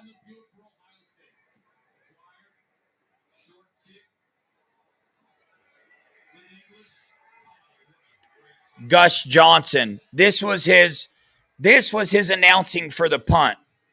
First thing he says, short kick. I mean, please go home, brother. Just go home. I know. Greg's. I know. But I like complaining about them. I like it. Yes, they had open receivers everywhere. Rutgers defense shutting down Ohio State. Oh, yeah, next week's going to be bad. Bad.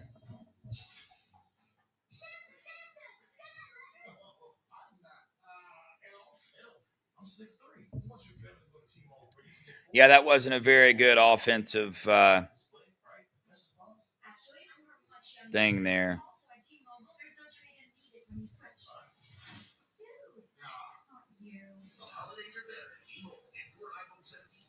I think we should have went for it.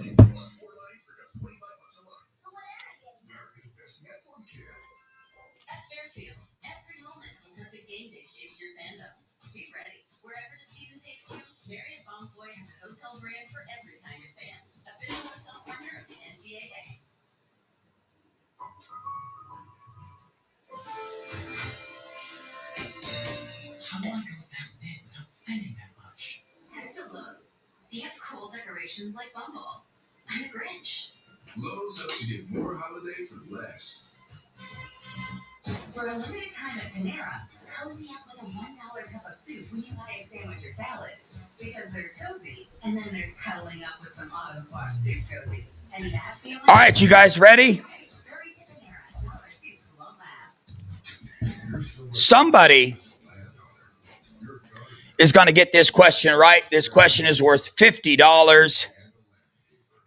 Somebody's going to know this for sure.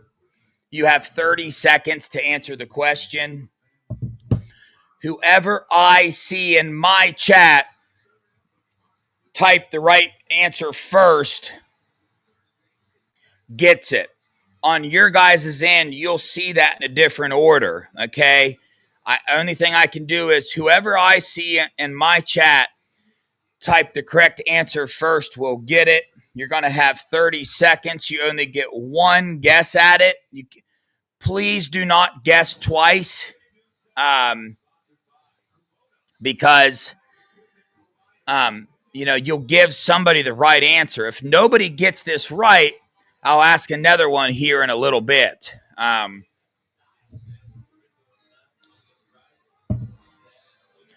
Are you guys ready? Are we ready?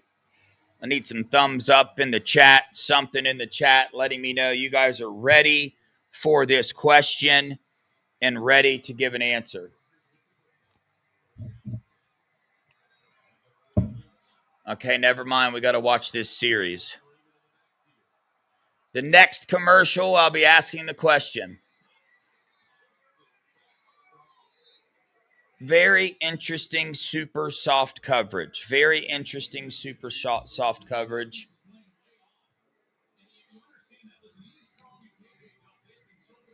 Interesting.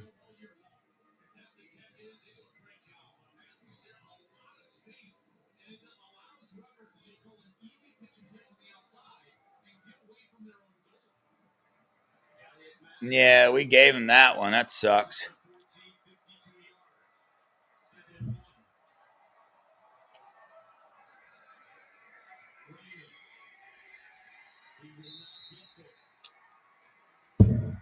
I cannot. Soft coverage reminds me of Jim Knowles. You want to know how Indiana beat Penn State? Because of Jim Knowles and because of soft coverage. Prevent D is the worst defense in college football by a wide margin. I mean, it's just, I don't get it.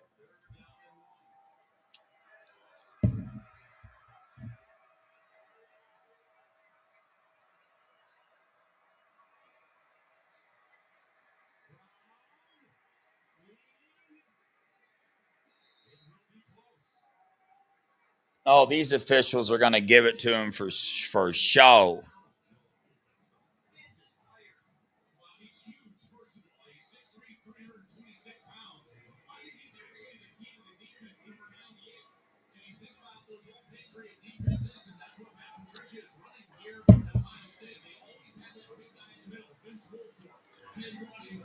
Yeah, I have to believe that, Lion.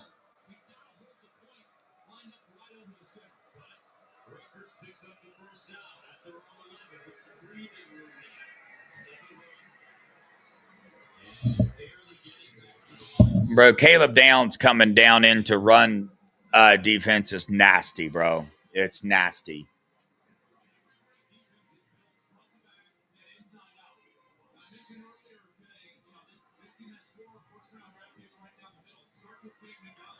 All right. Please don't don't give him 10 yards on the corners. If we're playing back here, they're going to throw it to the receiver on the edge for a 5-yard game. That's what's about to happen. Watch our corners bail. Go, baby, go, go, go. Yeah! You can't stop him! King Curry, baby! Yeah! Oh, that's a touchdown, not first and goal. What are you talking about? That's a touchdown! That's a touchdown! That dude's a dog, bro. That's a touchdown. Dude's a dog. Touchdown.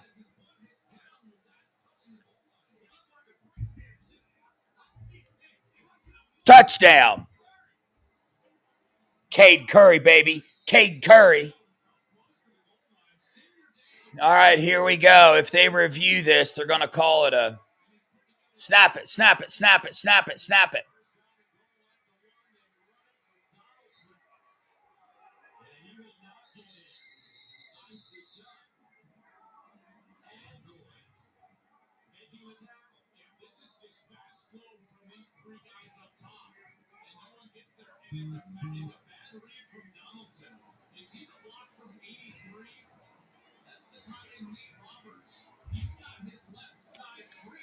Please put Lincoln Keenholz in and just QB sneak it.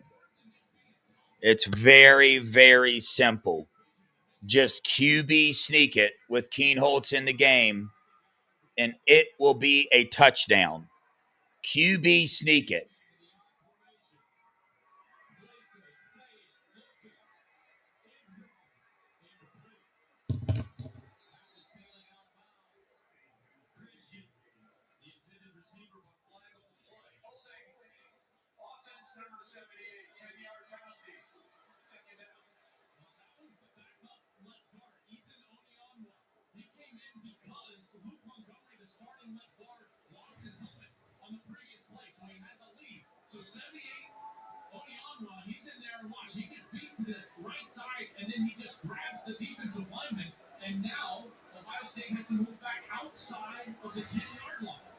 So they can't get it in on first down. I thought that was a running back mistake there. Montgomery's helmet comes out. Odiano has to be on the field, and here we go.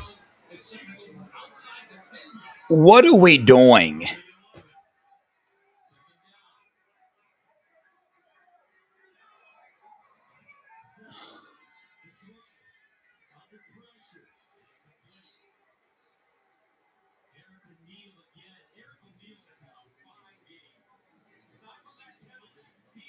Well, look at that. Gus Johnson all of a sudden wants to wake up and start calling the game a bunch.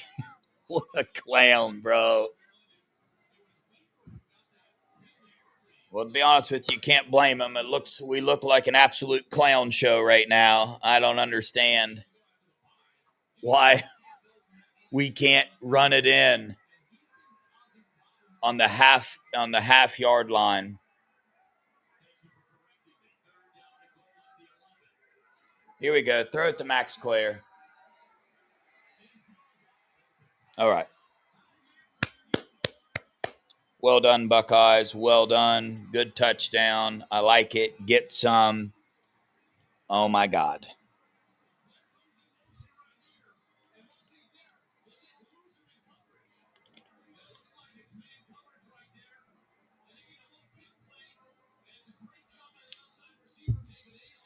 Well done. Well done. We made that This is how you know the team's so good, because we do that on purpose. We want to score the hardest way possible to build that grit up. So that's why the coaches are doing that, doing the play calls, because they want this team to build up grit.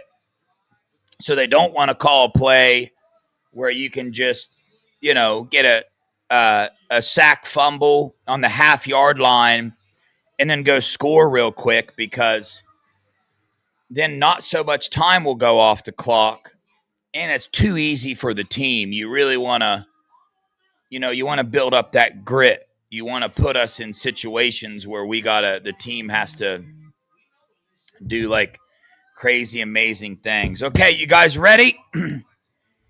Here goes the questions.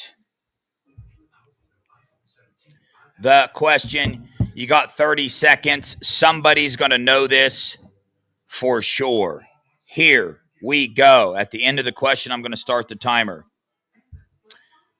Which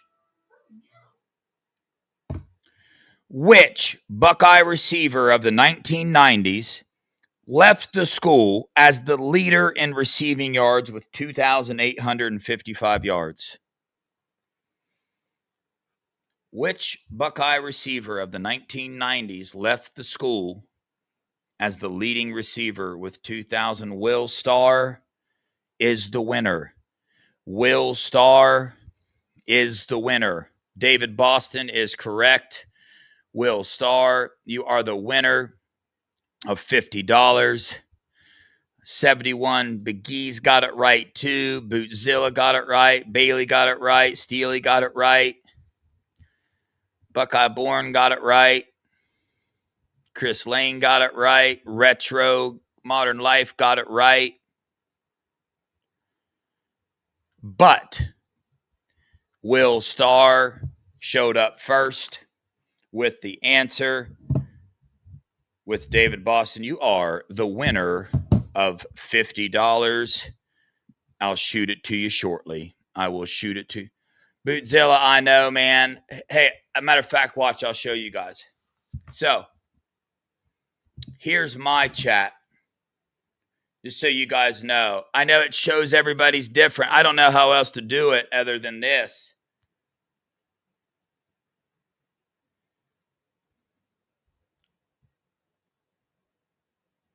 That's my chat. You guys see? It showed his first. Then 71's. Then Bootzilla's. So I'm sorry, guys. I'd have to go with mine. Like I don't know what else to do. But plus I said his full name. Zilla, you'll get another chance, man. We do this on this channel. We'll get her done. Yeah, if you got like slow Wi-Fi or something, Mike Green, I just showed you the replay, dude. I got it right here. All right, the Buckeyes back in action.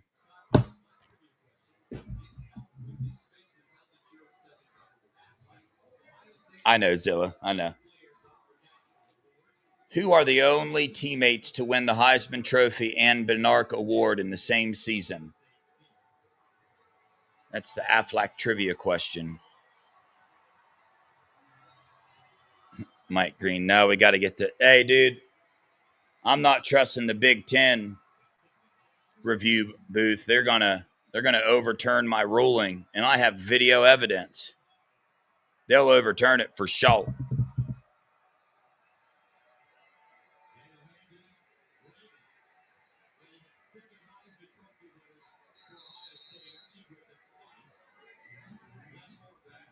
Caleb Downs, baby. Caleb Downs in the backfield.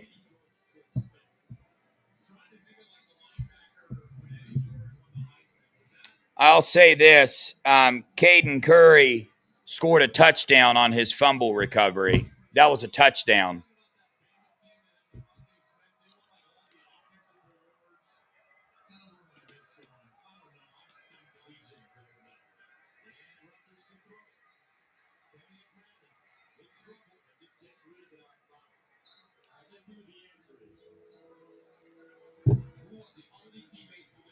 Yeah, Ohio State 614.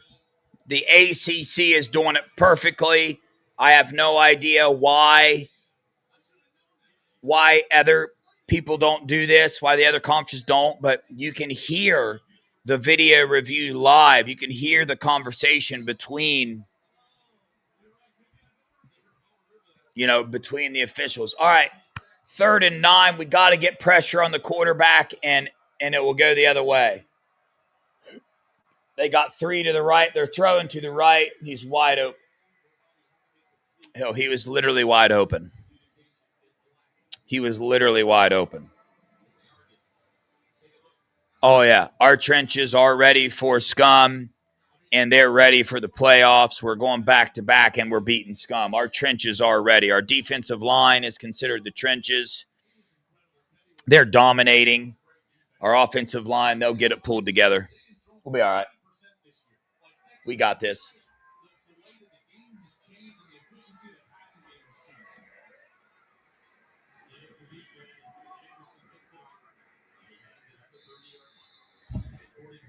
Yeah. Remember, guys, this is Rutgers. This coaching staff is not pulling out all the stops. They are not being aggressive on defense. This is the most vanilla play calling, the most vanilla defensive play calling that you can possibly see. And this is the 3rd game in the row doing that.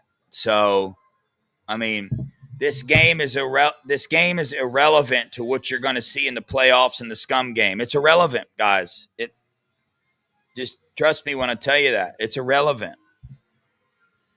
This is not what we're going to see in the Scum game. This is not what we're going to see in the playoffs. It's just not.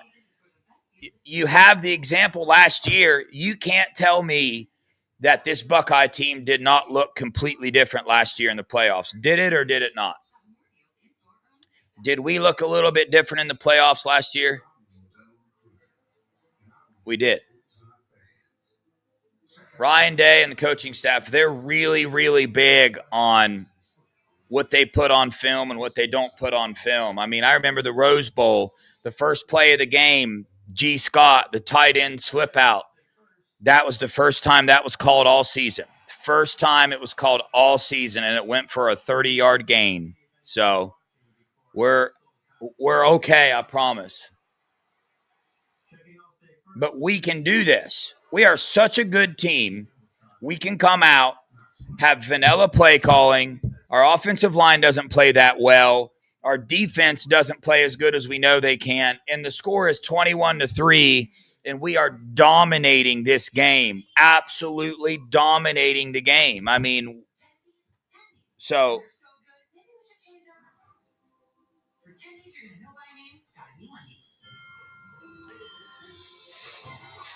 we have 234 yards of offense. They have 78. We've held them to 26 rushing yards. 26 rushing yards. We've held them to 52 passing yards, guys. Okay? We have 132 passing yards. We have 102 rushing yards. I mean,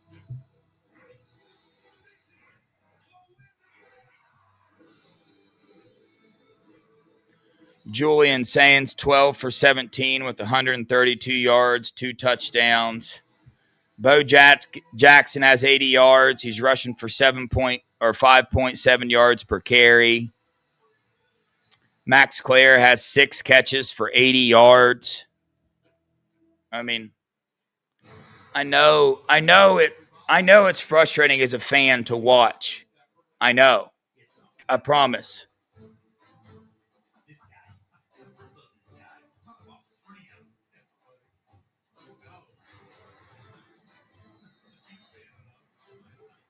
We good.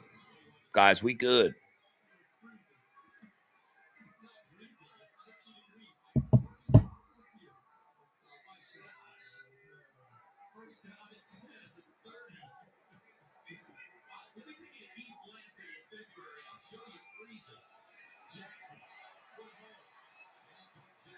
And look at that. That was the right side of the offensive line.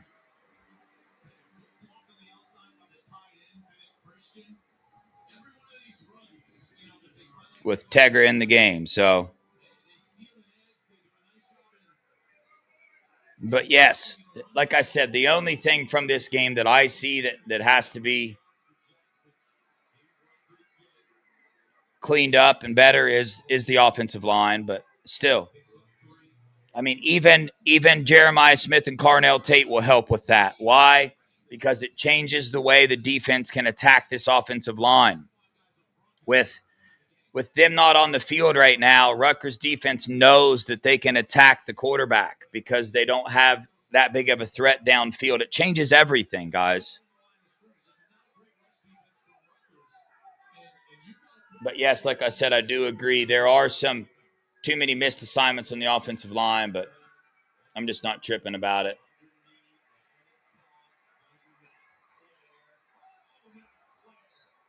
Max Clare, you don't need to do that, brother.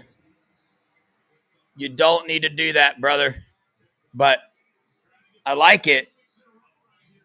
But save that for the scum game, all right? We do not need you to get injured, homeboy.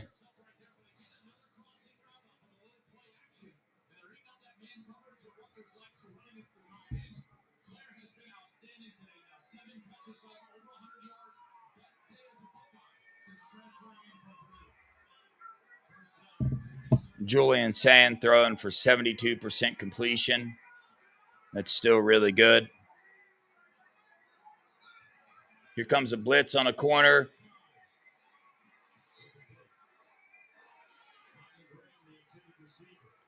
Well, Mylan Graham's in. That was a bad pass, though.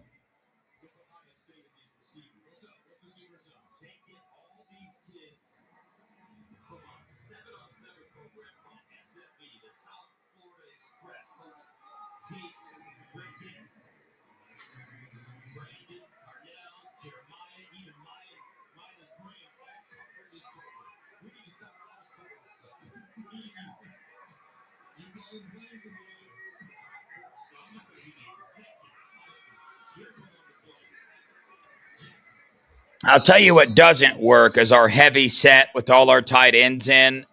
We just can throw that out. That doesn't work, guys. It literally hasn't worked one time this year. I mean, you don't need to put 3 tight ends in, fellas.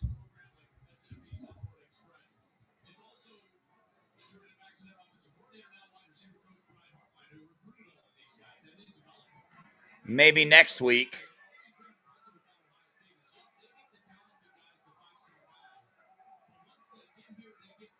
We got James Peoples out wide.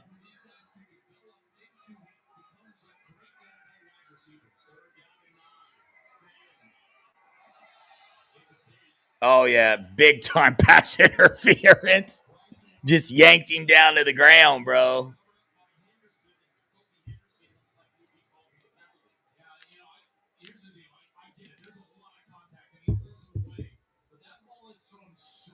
Listen to Joe Klatt.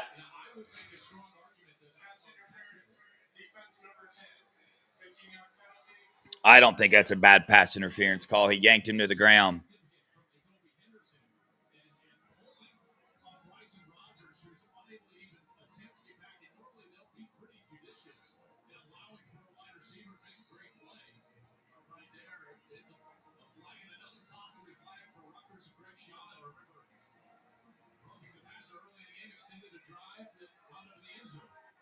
Yeah, it was a horrible throw.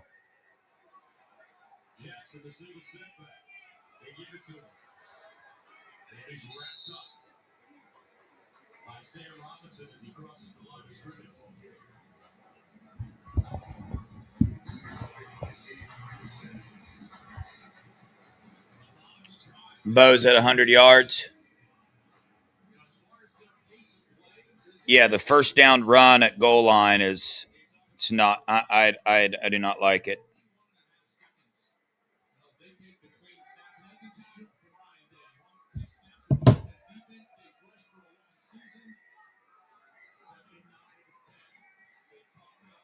Oh, that's a touchdown. That's a touchdown, baby. Toss sweep. Bo Jackson, baby. Bo Jackson. See what I'm saying, guys? We get turned up about some things. In reality, watch the offensive line on this play.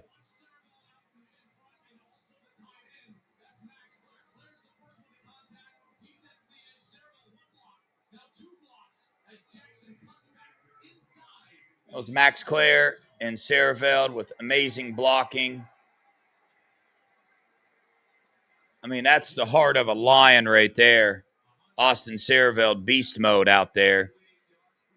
Yes, get the starters out. Get the starters out now. Get them out.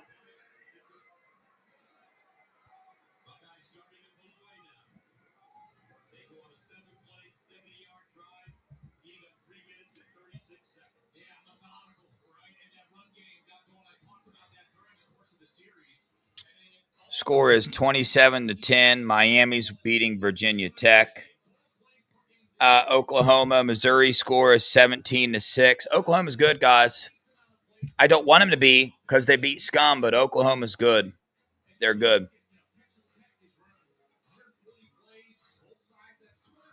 Julian Sand will be just fine. I promise.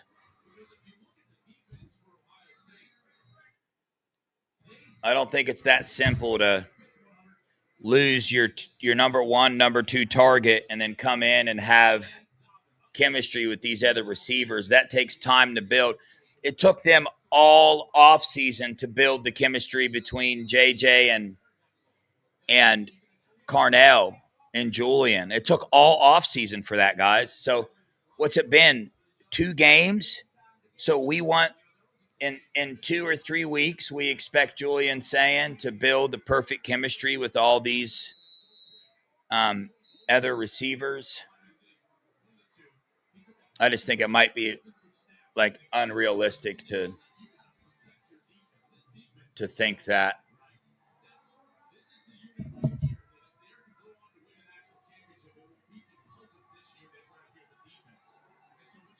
I do not like this. The starters are still in the game on defense. I don't like this. I don't like it.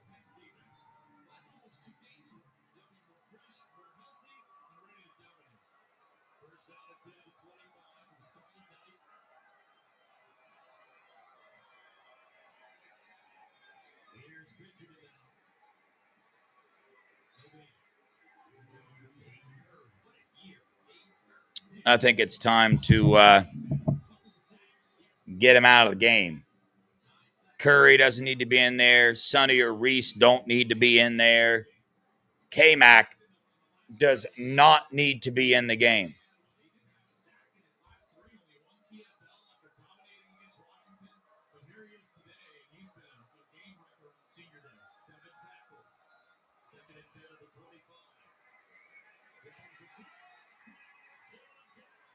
Caleb Downs, baby! I seen that coming from a mile away. I should have said something. I was about to say, here goes Downs.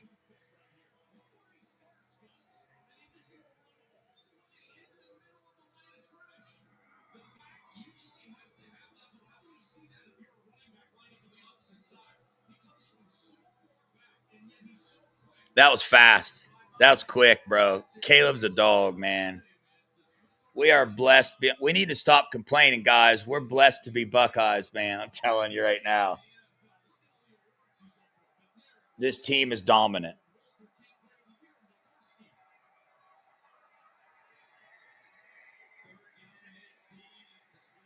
Dominant.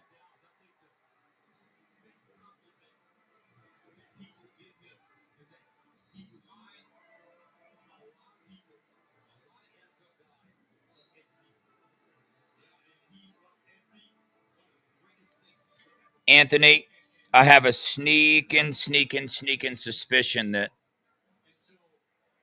So, do you guys remember last year? Do you remember the lack of pressure during the regular season? And do you remember how many what we had 7 sacks in the Rose Bowl?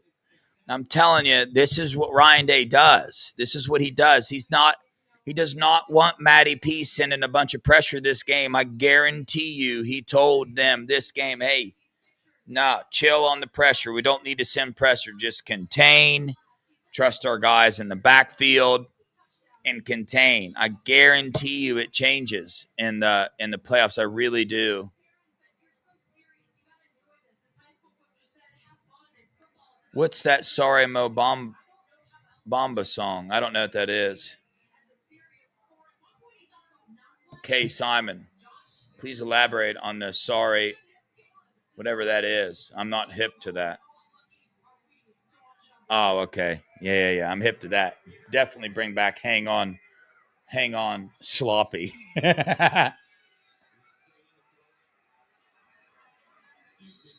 That's not saying Gus Johnson. It's Lincoln Keenholz.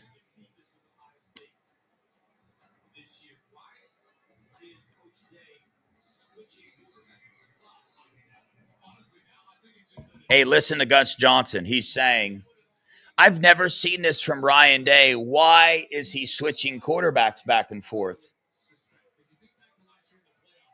Literally, he just said that.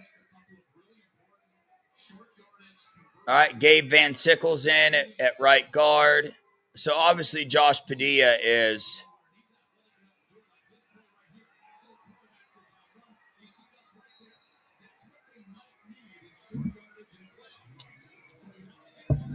Hey, I don't know that song. Yeah, Gus is bro. Gus gots to go, bro. He's gots to go. Like, have tryouts, man. I'll go on there and call the game. He did that last game too. He called, I forget. It's a real obvious one. He screwed it up too. Julian's back in the game. Did really Julian go back out there for real?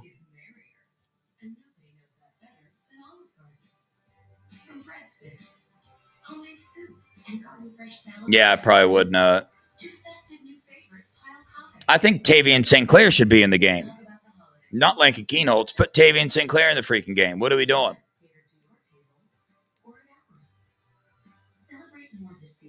I want Tavian in. Will Star, we literally on the same wavelength. In the food on your table, in the discoveries that drive the nation and economy forward. We've always been here. In the solutions shaping a better future across the country in every corner of life. Researching, teaching, solving, innovating. On campus, in your community.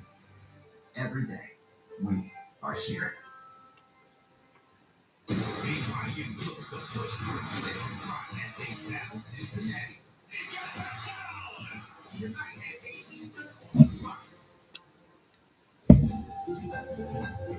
Yo, Will Star, I just sent that to you.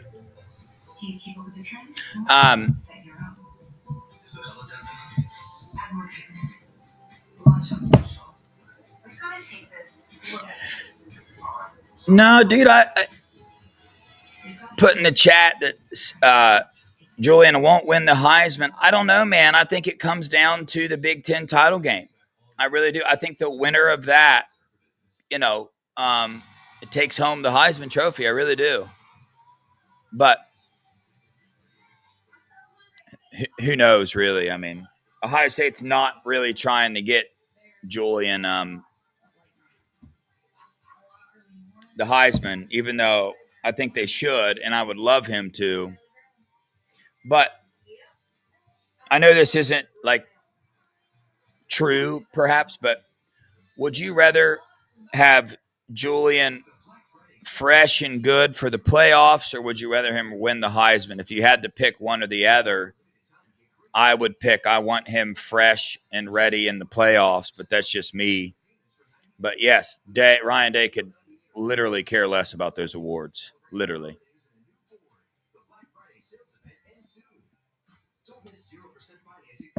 Oh, yeah, this is a chess game, guys. The things that aggravate us fans is the chess game part that the coaches play with each other for film.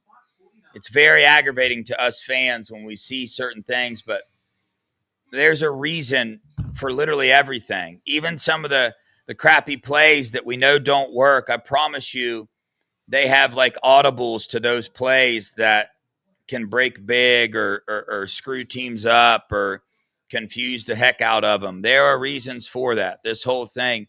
Chip Kelly really opened my eyes to that in the playoffs with all the different things he had running. I mean, all the different, options off of each play that got brought out in the playoffs. I mean, It got us our first touchdown in the national title game. That fake JJ sweep. Why did the defense react that way? Because we ran the sweep to JJ so many times in the regular season, so many times that sometimes I was like, why are we doing that? That's stupid. That's not going to work there. They literally did it to set that up, and he was wide open for the touchdown. That's just one example of multiple things. You know how will we get down into the red zone and Nate Roberts is there as the fullback? Wait till you see the different things they bring out in the playoffs off of that personnel package.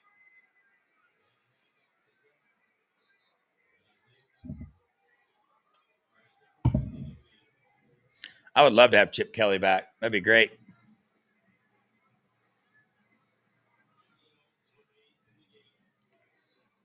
Yeah, saying at 68%. Yeah, that's not real good. He's not saying hasn't been in rhythm all game. But they haven't called the game for him to get in any rhythm either. So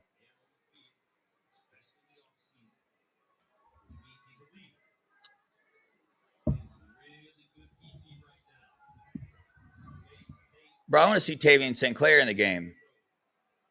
I think if we score another touchdown, Tavian will go in.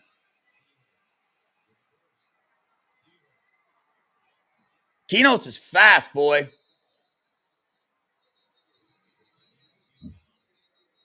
He was down. He was down.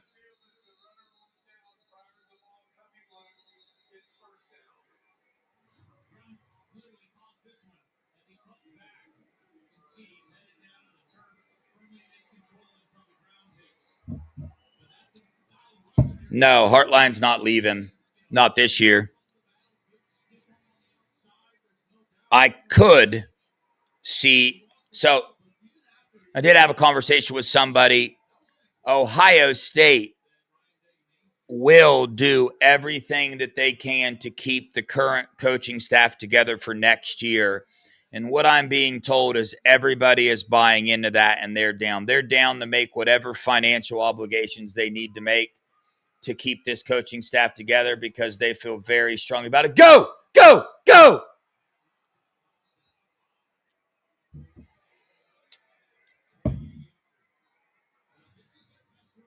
There you go, Isaac. Dude, get Julian out of the game. Why are you putting Julian in to hand the ball off like that? What are you doing? Get him out of the game. Please, what are you doing, man? If Lincoln's hurt, then put Tavian in. What are we doing? Keep him off the field.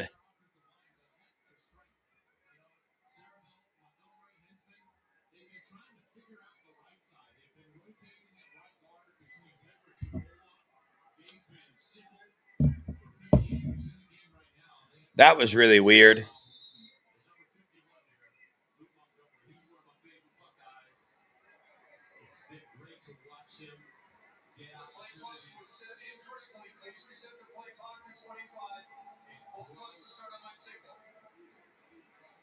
Oh, I wanted to talk to Lincoln.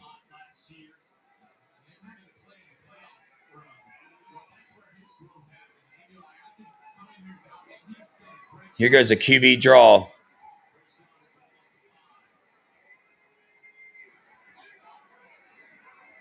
Oh, no.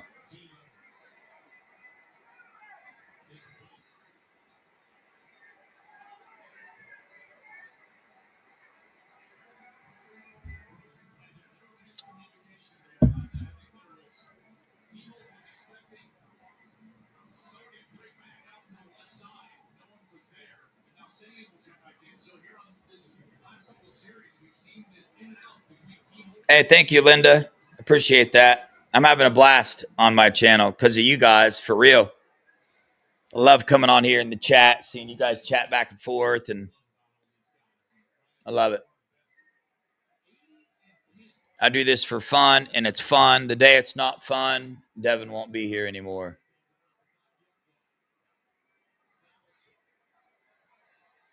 There you go, CJ. But Julian being back in the game is just, I just don't get it. Oh, boy.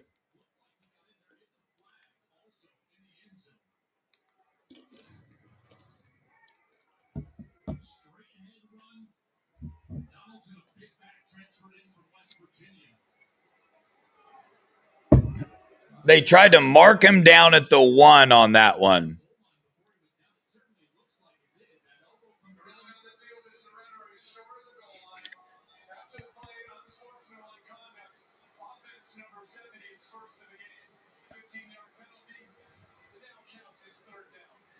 That's a touchdown.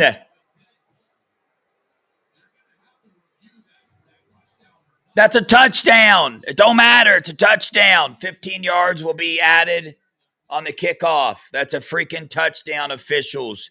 Open your eyes.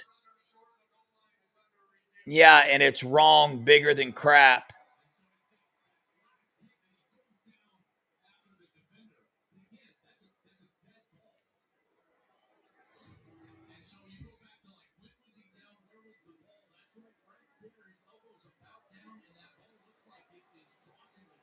That's a touchdown. I want to see this penalty they just called on Philip Daniels, though. Why aren't they replaying that? Because there is none.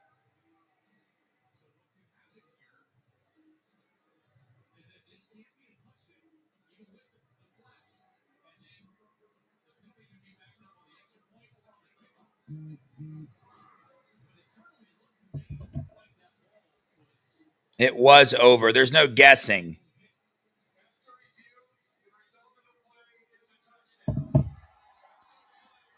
We waste so much time.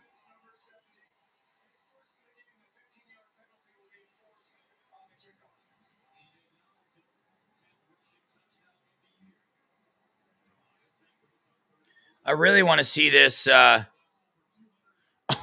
really, Aaron? It was a. He did get him. Okay. I didn't see it. I didn't know. But all I do know is that was 100% a touchdown.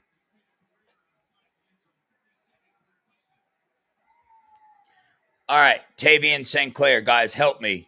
Everybody type out Tavian St. Clair's name in the chat, and it'll go into the universe, and he'll get in the game. Yes. Listen, man, it's a toss-up on – that was a stupid penalty on Philip Daniels. He did it all off season. It was well known. They had to try to get that under control with Philip Daniels, his attitude, his demeanor. But I'm going to be honest with you. I love it. I do not want him to change. Obviously, you can't do that, but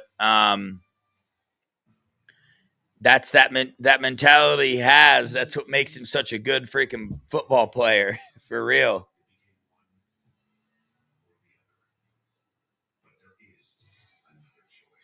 But stupid.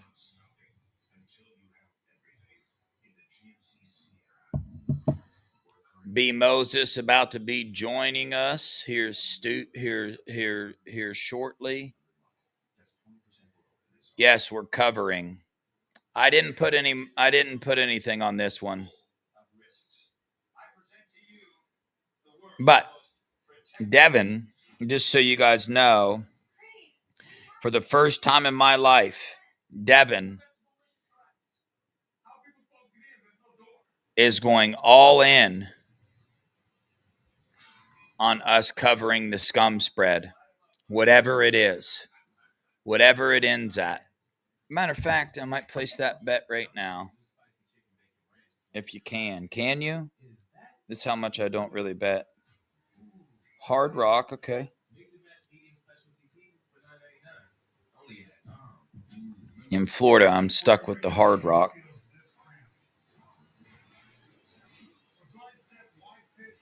Skechers slip-ins feel like this. The Skechers slip-ins just step in, no bending down, no touching my shoes. Try wide-fit Skechers slip-ins. Big News Saturday is sponsored by Pacific Life, building confident futures for nearly 160 years. If they showed a replay, I didn't see it. Yeah, Mike, are you? So then you know you're stuck with the Hard Rock to bet. You only get one.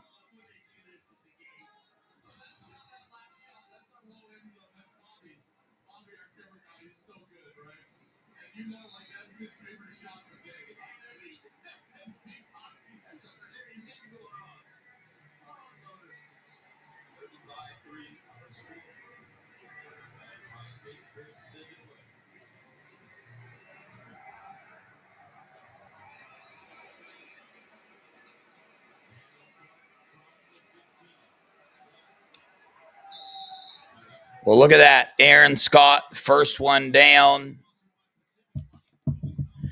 There's a lot of Kissimmee, Lake County.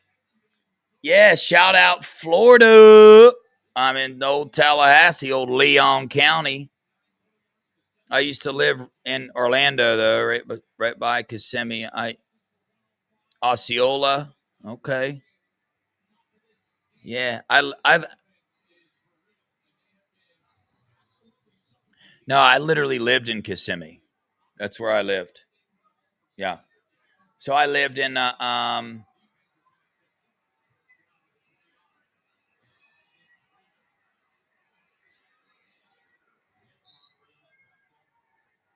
I tell you what, though, on a serious note, why when the backups come in, I don't know, we can't do prop bets. This is the third game in a row when our backups are in this, they rush like this. Why is that? What's going on?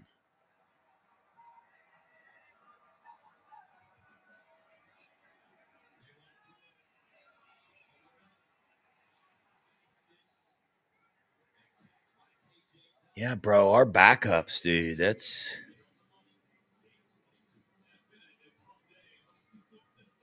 Kissimmee. Am I not saying it right? I say Kissimmee. That's how I've always heard other people say it too. Kisami. That's how I'm supposed to say it. Kisami. Yeah, I say Kissimmee. I'm more concerned with our backups right now, guys.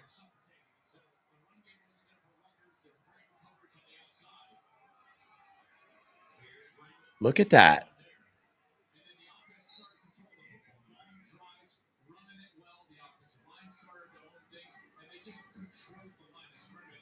Dang, man. I was about to place the bet we're going to cover. We're not going to cover. Oh, so people say it wrong. Kissimmee. Kisami. Mike Green. Is it Kasami? Come on, backups. They're literally ran 3 plays and they've got 60 yards down the field. Let's go. Wake up.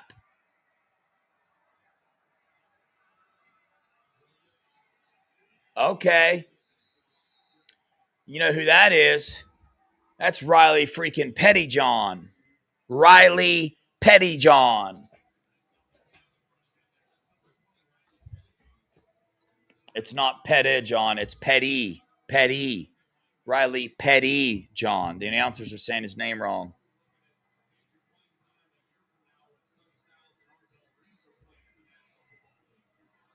Duke let me know that Juliet, Riley's mom, was getting upset with me for not saying the last name right. So if you ever meet his mom, make sure you say Petty. Make that tackle. Make that tackle. Come on. Kisami. I got you, Mike Green. I'm going to start saying Kisami. Listen, there's an argument in the chat now. Greg says, no, it's Kissimmee.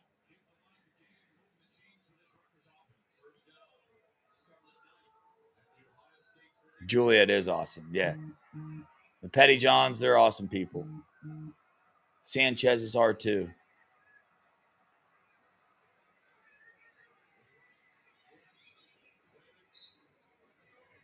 The Sataniles are as well.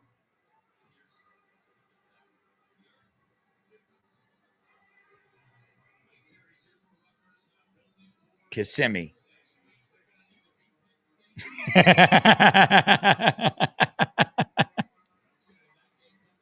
You guys going at it in the chat now.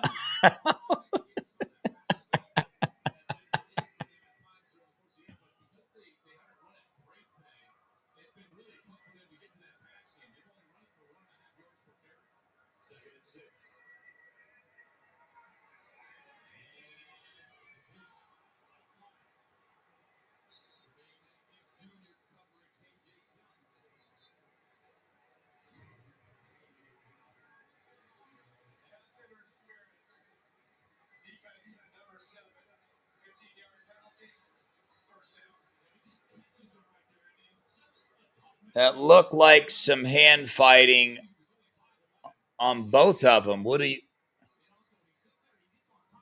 Maybe that was a flag.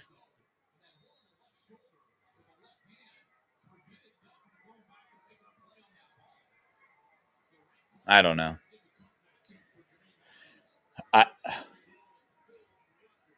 I would have thought that was really good defense, but I don't know.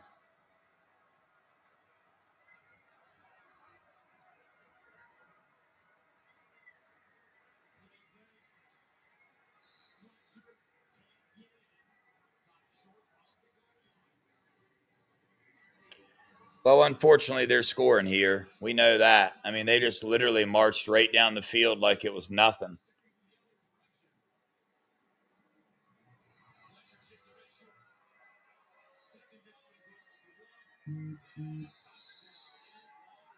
And then got in the end zone untouched.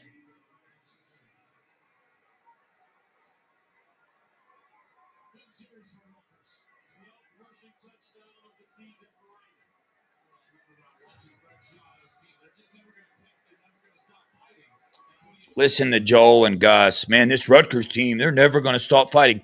We have our backups in, and the score is 35-3.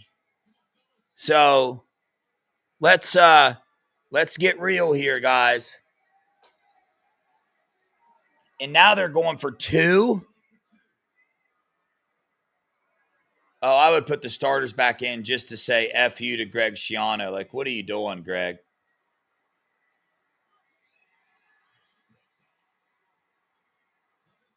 Yeah! Yeah! Devin Sanchez, here we go, baby! First interception. It's on now. Y'all just did it. Y'all just did it. You did it. You gave Devin Sanchez the momentum that he needed. Now it's on. Yo, I can't refresh nothing. This is my feed. It is what it is. There's no refreshing it. It's YouTube TV where I'm at. I don't know.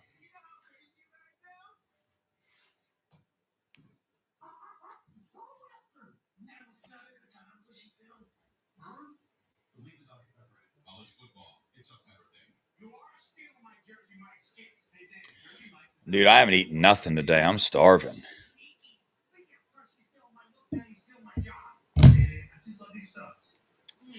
Steak or chicken tenders? What should I make after this? Steak or chicken tenders?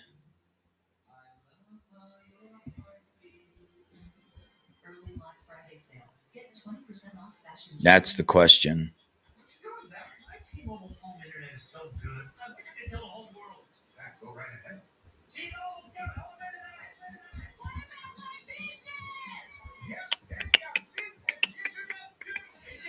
Yeah.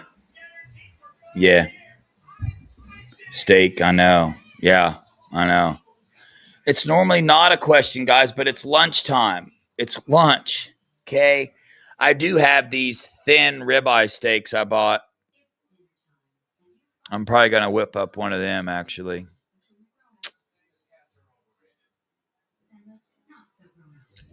What's the score to the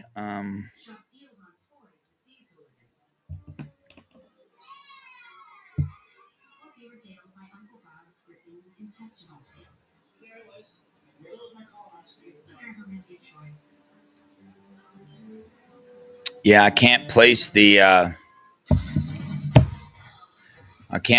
Scum Ohio State bet yet on Hard Rock. It won't let me. But I'm going all in on the Buckeyes covering for that game. Just to let everybody know. B Moses, give me the thumbs up when you're ready for me to pull you up. I see you down there. All right. All right, y'all. Here we go. You finally don't get to hear me talk. I'm glad B is here. My voice is about gone. Everybody, welcome the one, the only B Moses. Oh, what up, B? What's up, man? What's up? What's going on? You've been holding it down, man. I see. Yeah, trying to hold down, trying to keep everybody calm, let them know that, dude, we're fine. Everything's fine. I know this game it doesn't look good. It doesn't feel good, but there's a bigger picture here. The coaching staff is, they're trying to keep things together for the scum game and for the playoffs. I'm telling the guys, the chat, my only one real concern I'm gathering from this game might be a little bit of the offensive line, but dude, I'm just not convinced that things will look way different for the scum and the playoff games. Maybe I'm wrong. I don't know.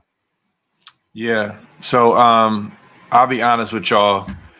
And Dev, I'm trying to measure myself because I'm annoyed by some of our fans and the reactions. I just am. I mean, because Yeah. listen, we've warned you all week. We've literally Yes. warned you all week that this game is going to be another scrimmage, that guys are going to be young guys are going to be playing. We told you last night, I did not expect Tate and JJ to play. On top of that, Mylan Graham hasn't been playing that much. Quincy Porter's out. We're missing, 3.5, and I say half because Mylan's barely played, of our top 6 wide receivers. I mean, and then listen, we drove down the field the first series easily, running the ball primarily, and the freshman Bo Jackson fumbles. You know what I'm saying? Like, this game felt like 28-3 even in the first half, just from the gap of Rutgers was never going to win this game. It was never going to be a trap game. I see people say, was this a trap game? No, it's not. We tried to tell you this game was not going to be pretty. It's all about beating the team up north next week and beyond. We've been telling you this all week. Ryan Day has been telling you this. Remember the comment, Dev? He didn't just say this for no reason. Remember the flip the switch comment? Remember, he warned people. He said, listen, it may not always look pretty, whatever. I'm paraphrasing, but he dared to say flip the switch. So listen, a part of this is just going to have to be trust.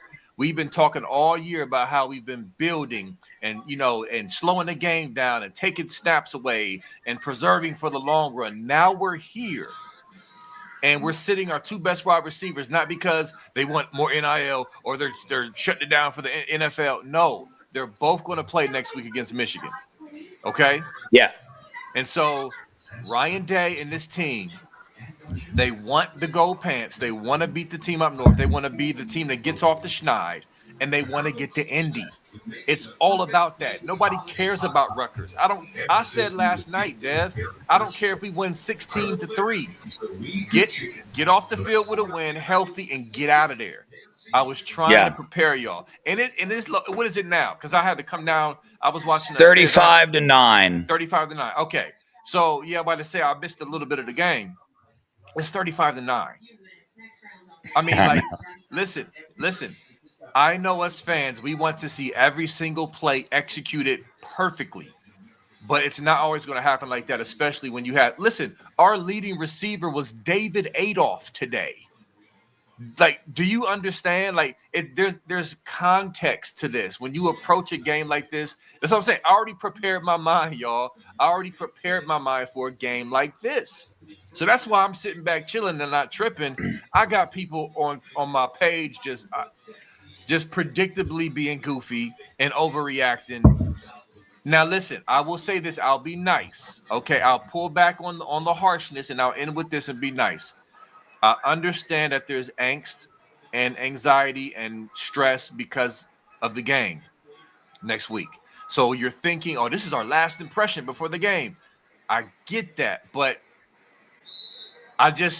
listen, coming off that natty run and everything that happened after Michigan and everything that's transpired since then, I have trust in this team. I have trust in this Matt Patricia defense, and to go up there and right the wrongs up in the big blouse after what they were able to do in that scum loss last year. So I have some grace for y'all that I get there's angst, but there has to be some trust, y'all, based off what we've seen.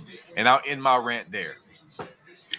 Yeah, I think you hit the nail on the head with a lot of the angst. I think that's where most of the angst is coming from, is that when fans are watching this game, everything they're judging it against is if we do this during the scum game, if we do this during the scum game. Right. Well, this isn't the scum game, right?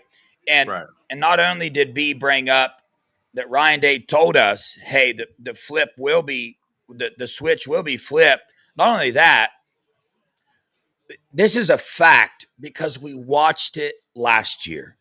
Yeah. We watched the switch get flipped and we watch us dominate in the playoffs. The team looked completely different. What are the things we want to complain about right now in this game and previous games? Number one, passing the ball. We all want to say, hey, we need to pass the ball downfield more. B, would you agree that that might be one of our number one offensive complaints you've heard fans complaining about this year so far, that and the offensive line? Is to pass the ball downfield more? Yes. Yeah, I would say that's one of them. Okay, and then on the defensive side, probably the number one complaint is get more pressure on the quarterback, right? Sure. Okay. What did we do in the playoffs last year? We had 7 sacks in the Rose Bowl and we threw the ball downfield. Yes, we did. I don't know. I mean, We absolutely did. And now we have a quarterback who's even more proficient at that.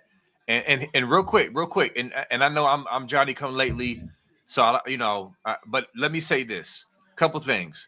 Did y'all see that blitz that Matt Patricia randomly dialed up with Caleb Downs that got the sack, like an easy sack? Listen, man, Ryan Day and this staff, what happened? Okay, James Peoples just took it. Okay, I'm on a delay. My YouTube TV is stupid behind right now. I'm gonna get back to what I was saying. I'm watching the play now. Okay. Yeah. Here we go. Ball's about to snap.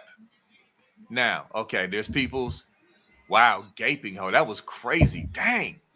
Now the score is going to be 42-9, B. Moses. Wow.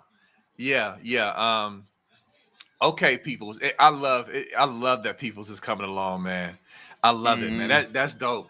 So real quick, y'all, because I feel like I need to, as the coach in me, I need to motivate y'all and get y'all's heads right. It's about to be game week in 4 minutes and 17 seconds, football seconds. Okay, listen. And Dev, this is what I was saying. That Caleb Downs blitz that came out of nowhere, it was a glimpse of just things we're holding back. Everything today was stupid scrimmage vanilla. Yes. We were trying things. We put Lincoln Keenholz out there to put it on film for Scum and the rest of the playoff field to see you're going to have to defend this. Lincoln Keenholz, y'all see what happened. The first time he put him out there, he threw the ball. That was by design, y'all. Like there is a method to the madness, so to speak. So I get it. There's angst. We want to beat the team up north. Are we going to look like this next week? But I'm saying, y'all, use logic and have some trust in what this staff has done to earn your trust. I get it. We haven't beat Scum in a while. But listen, man, we are going to be ready next week. Jeremiah and Tate did not play today because they want to be ready for next week. Jeremiah Smith, remember this. He predicted a win over these clowns before the season. He declared it. He put it out in the atmosphere and said it's going to happen. We will not lose to them. So, and Devin, I'm responding to all the people on my Facebook page, on Twitter, social media, everywhere that's making it seem like we're not taking the rivalry serious or we're just, not playing guys because we don't care. It's the opposite. They're not playing guys today because they do care. Exactly. They want that game up in Ann Arbor next week. They want it badly. And everything leading up to this game has been for that. The scrimmages against Purdue and today and not showing much and trying things and trying to work on the run game, and it's all for Scum and beyond. Okay? So I'm just trying to get y'all, those who are spazzing. If you ain't spazzing, rock with me. But if you've been spazzing over this game, I'm just telling you, man, relax. Relax. These boys are going to be ready for next week. You best believe they will. And I'm excited. Yeah, I mean, you said all that perfectly. I mean, Ryan Day preaches a game at a time so much, but this scum game, because of what's been happening, literally this game and the past two games, that game has been on their mind. They have done certain things because they know that game is coming. That's a fact. Like you just said it. Sitting Carnell Tate since the Purdue game, I wonder why that is, right? He could have played. J.J. Smith could have played too, right? Right. We saw him limping a little bit on the sideline, but you brought this up, Bemos. If you ever played sports, if you ever like strain a muscle 1 week, yeah, it might be sore until you warm up. Once you warm up, the soreness is gone. You feel great. And then once you cool back down, it starts to tighten up again and you start to do it. That's what both those guys are dealing with right now. They're going to play in the game. But more importantly, this game right now, I'm not, like I said, the only thing for me is a little bit of the offensive line stuff. But then again, still, J.J. Smith and Carnell Tate being on the field will completely change that too. Right. It will Thank change you, the Dev, way for pointing that out. That matters. Yeah, it will change the way that defenses try to attack our offensive line. J.J. Smith and Carnell Tate aren't on the field. What are they going to do? They're going to attack the offensive line because that deep downfield threat is not out there. If they try that crap with JJ and Carnell, the game's over in the first quarter. They can't do it. You see Rutgers out here dialing up all these exotic blitzes and stunts and whatnot. Try that crap with JJ and Carnell and watch what happens to you. Just try it, please. Right. You're gonna exactly. get smoked. And not only that, I see y'all in the chat talking about Mike Green, the homie Mike Green, talking about the O line. Well, listen, man, the O line, in my opinion, was not as bad as you're saying it was today. It's not. They rush. Listen, we rushed for 258 today, 7.5 yards per carry. I'm sorry, per play total offense. And there were some spots. Again, listen, you have to have context.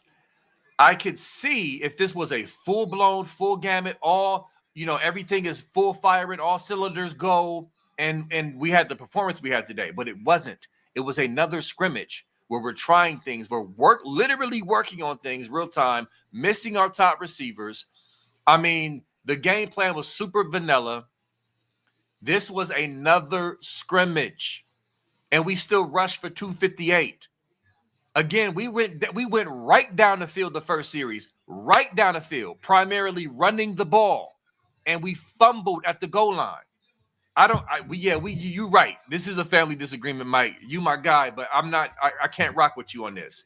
Like, was the O line perfect today? No, they weren't perfect. But this notion that, oh my God, they were just awful. No. Like, you have to approach this game with a certain lens. We try to warn y'all all week. Get your expectations in order so that you can watch the game and understand what's happening. Like, you know what? I'm not going to overreact because we kind of knew this was going to happen. So, yeah. To me, honestly, like the more the game goes on and the more you sit back and look, like the less I get. You know how I open this up by saying, hey, if there is one thing, it would be the offensive line. Well, the more the game goes on, the less that is for me. Like I'll still consider that a concern, but it's on such a light level. It's not even funny because let me ask you this. If I would have said, hey, Rutgers is last in college football in rushing defense. Therefore, how many yards would Ohio State need to rush for to make you happy? What would your answer be? On today? Before the game, if I would have said, yeah, hey, what does Ohio State need to rush for today to make you feel good on the offensive line? I would have said at least 225. That's what I'd have said too. We rushed for 258 yards. Therefore, like, my concern level, it's barely there on the offensive line. And it really shouldn't be because we rushed for 258 yards. And a lot of people keep saying, hey, well, they're the worst rushing defense in the country, whatever. Okay. we still rushed for 258 yards. That's what you would expect us to do against the worst rushing defense in the country, right? Like, what do you expect us to rush for? 500 yards? No. If I asked everybody in the chat, what would you have said? What's going to make you happy? Some people are putting 300 in there. Okay, that's fine. We're still at 258. That's pretty Right. damn close. So Right. I'm not sure. I think your point is, Devin, it's almost like people are like preemptively moving the goalposts. It's like it wouldn't be good enough because they're the worst rush D. So we could have rushed for 400 yards and it's still, well, they're the worst rush D. So it's negated. No, it's not negated. We saw execution out there. We saw there was some good plays by the offensive line and running backs in this game. And there were some plays that weren't so great. And some of that was with pass pro. And of course, like I said, we don't have our top receivers. So they're going to bring run blitzes. They're going to attack the line of scrimmage, and they're going to sell out a little more because they know they don't have those monsters back there that can take the top off. That's just football 101. You know what I'm saying? That's fine. But guess what? It's 42-9. And we scrimmaged Rutgers today with our third and fourth string wide receivers. You know what I'm saying? Literally. So anyway, I'm ready for this game next week. I told y'all all week, let's get out of here healthy. Sit the guys. See, I'm still behind. Stop them, baby. Stop them. Okay, but the 4 for 2. Okay, let's see. Sit the guys who should be sat. Yeah, that's what I mean. You're way behind. Sorry. Okay, now they haven't even snapped yet, bro. This is crazy. We stopped them on the 4th and 2. No, that's cool. This defense is now the all-time leading defense in all of time and all of college football for points per game. Okay, so it's official. Okay. I was wondering what they had to stop them from doing to accomplish that. They're saying on TV, they're saying the second fewest by any team through 11 games since 1990. I'm calling cap on them. I think they're lying. I think Gus Johnson switched that up in the thing. Gus Johnson's a loser. Okay. So. Okay. But I guess it's the second. I'm calling first. I'm going to look that up. 7.6, literally 0.1. I know. Difference. Yeah. That's crazy. It's yeah. But hey, this is the other thing too. Yeah. It's all love here for sure. Mike Green, you're our dude. Yeah. I love. He said he loves this channel and stuff because we can come on here and have this conversation. Yeah, we all root for the Buckeyes, man. Like when you're inside of the Buckeye realm, Buckeye to Buckeye, you should never argue and like not be friends afterwards over it. Why? Because if you take a step back, we're all still rooting for the Buckeyes. I mean, I love it. Yeah, we just dominated 42-9. I even got in my emotions a couple times during the game, but it's 42-9 with a scrimmage. The game could have literally been 72-3. Right. Literally. Like it's just again, we're not Indiana. We don't need to prove a point to say we're really good. Like we know we're really good. We got bigger fish to fry. You know what I'm saying? We don't care about that. And so I'm excited to see Ryan Day go up to Ann Arbor next week and get that specific monkey off his back. And he's been working this whole season to get to this point, and so has this team. And I'm ready for it. I believe they learned from last year's game. I believe Matt Patricia's defense is going to be, honestly, if you point to anything that you have trust in, you could even say you don't fully trust Day yet. I trust Matt Patricia and his defense. Traveling. Yeah. This defense will travel up there, and good luck, Bryce, underwhelming, and that offense trying to move the ball down the field.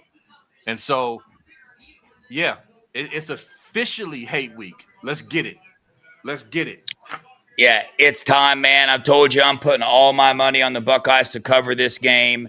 I am feeling good about us rolling in the scum. Dang, I should have done a Michigan watch party to watch them lose to Maryland. That would have been great. But guys, I'm wore out. My voice is gone. I'm starving to death.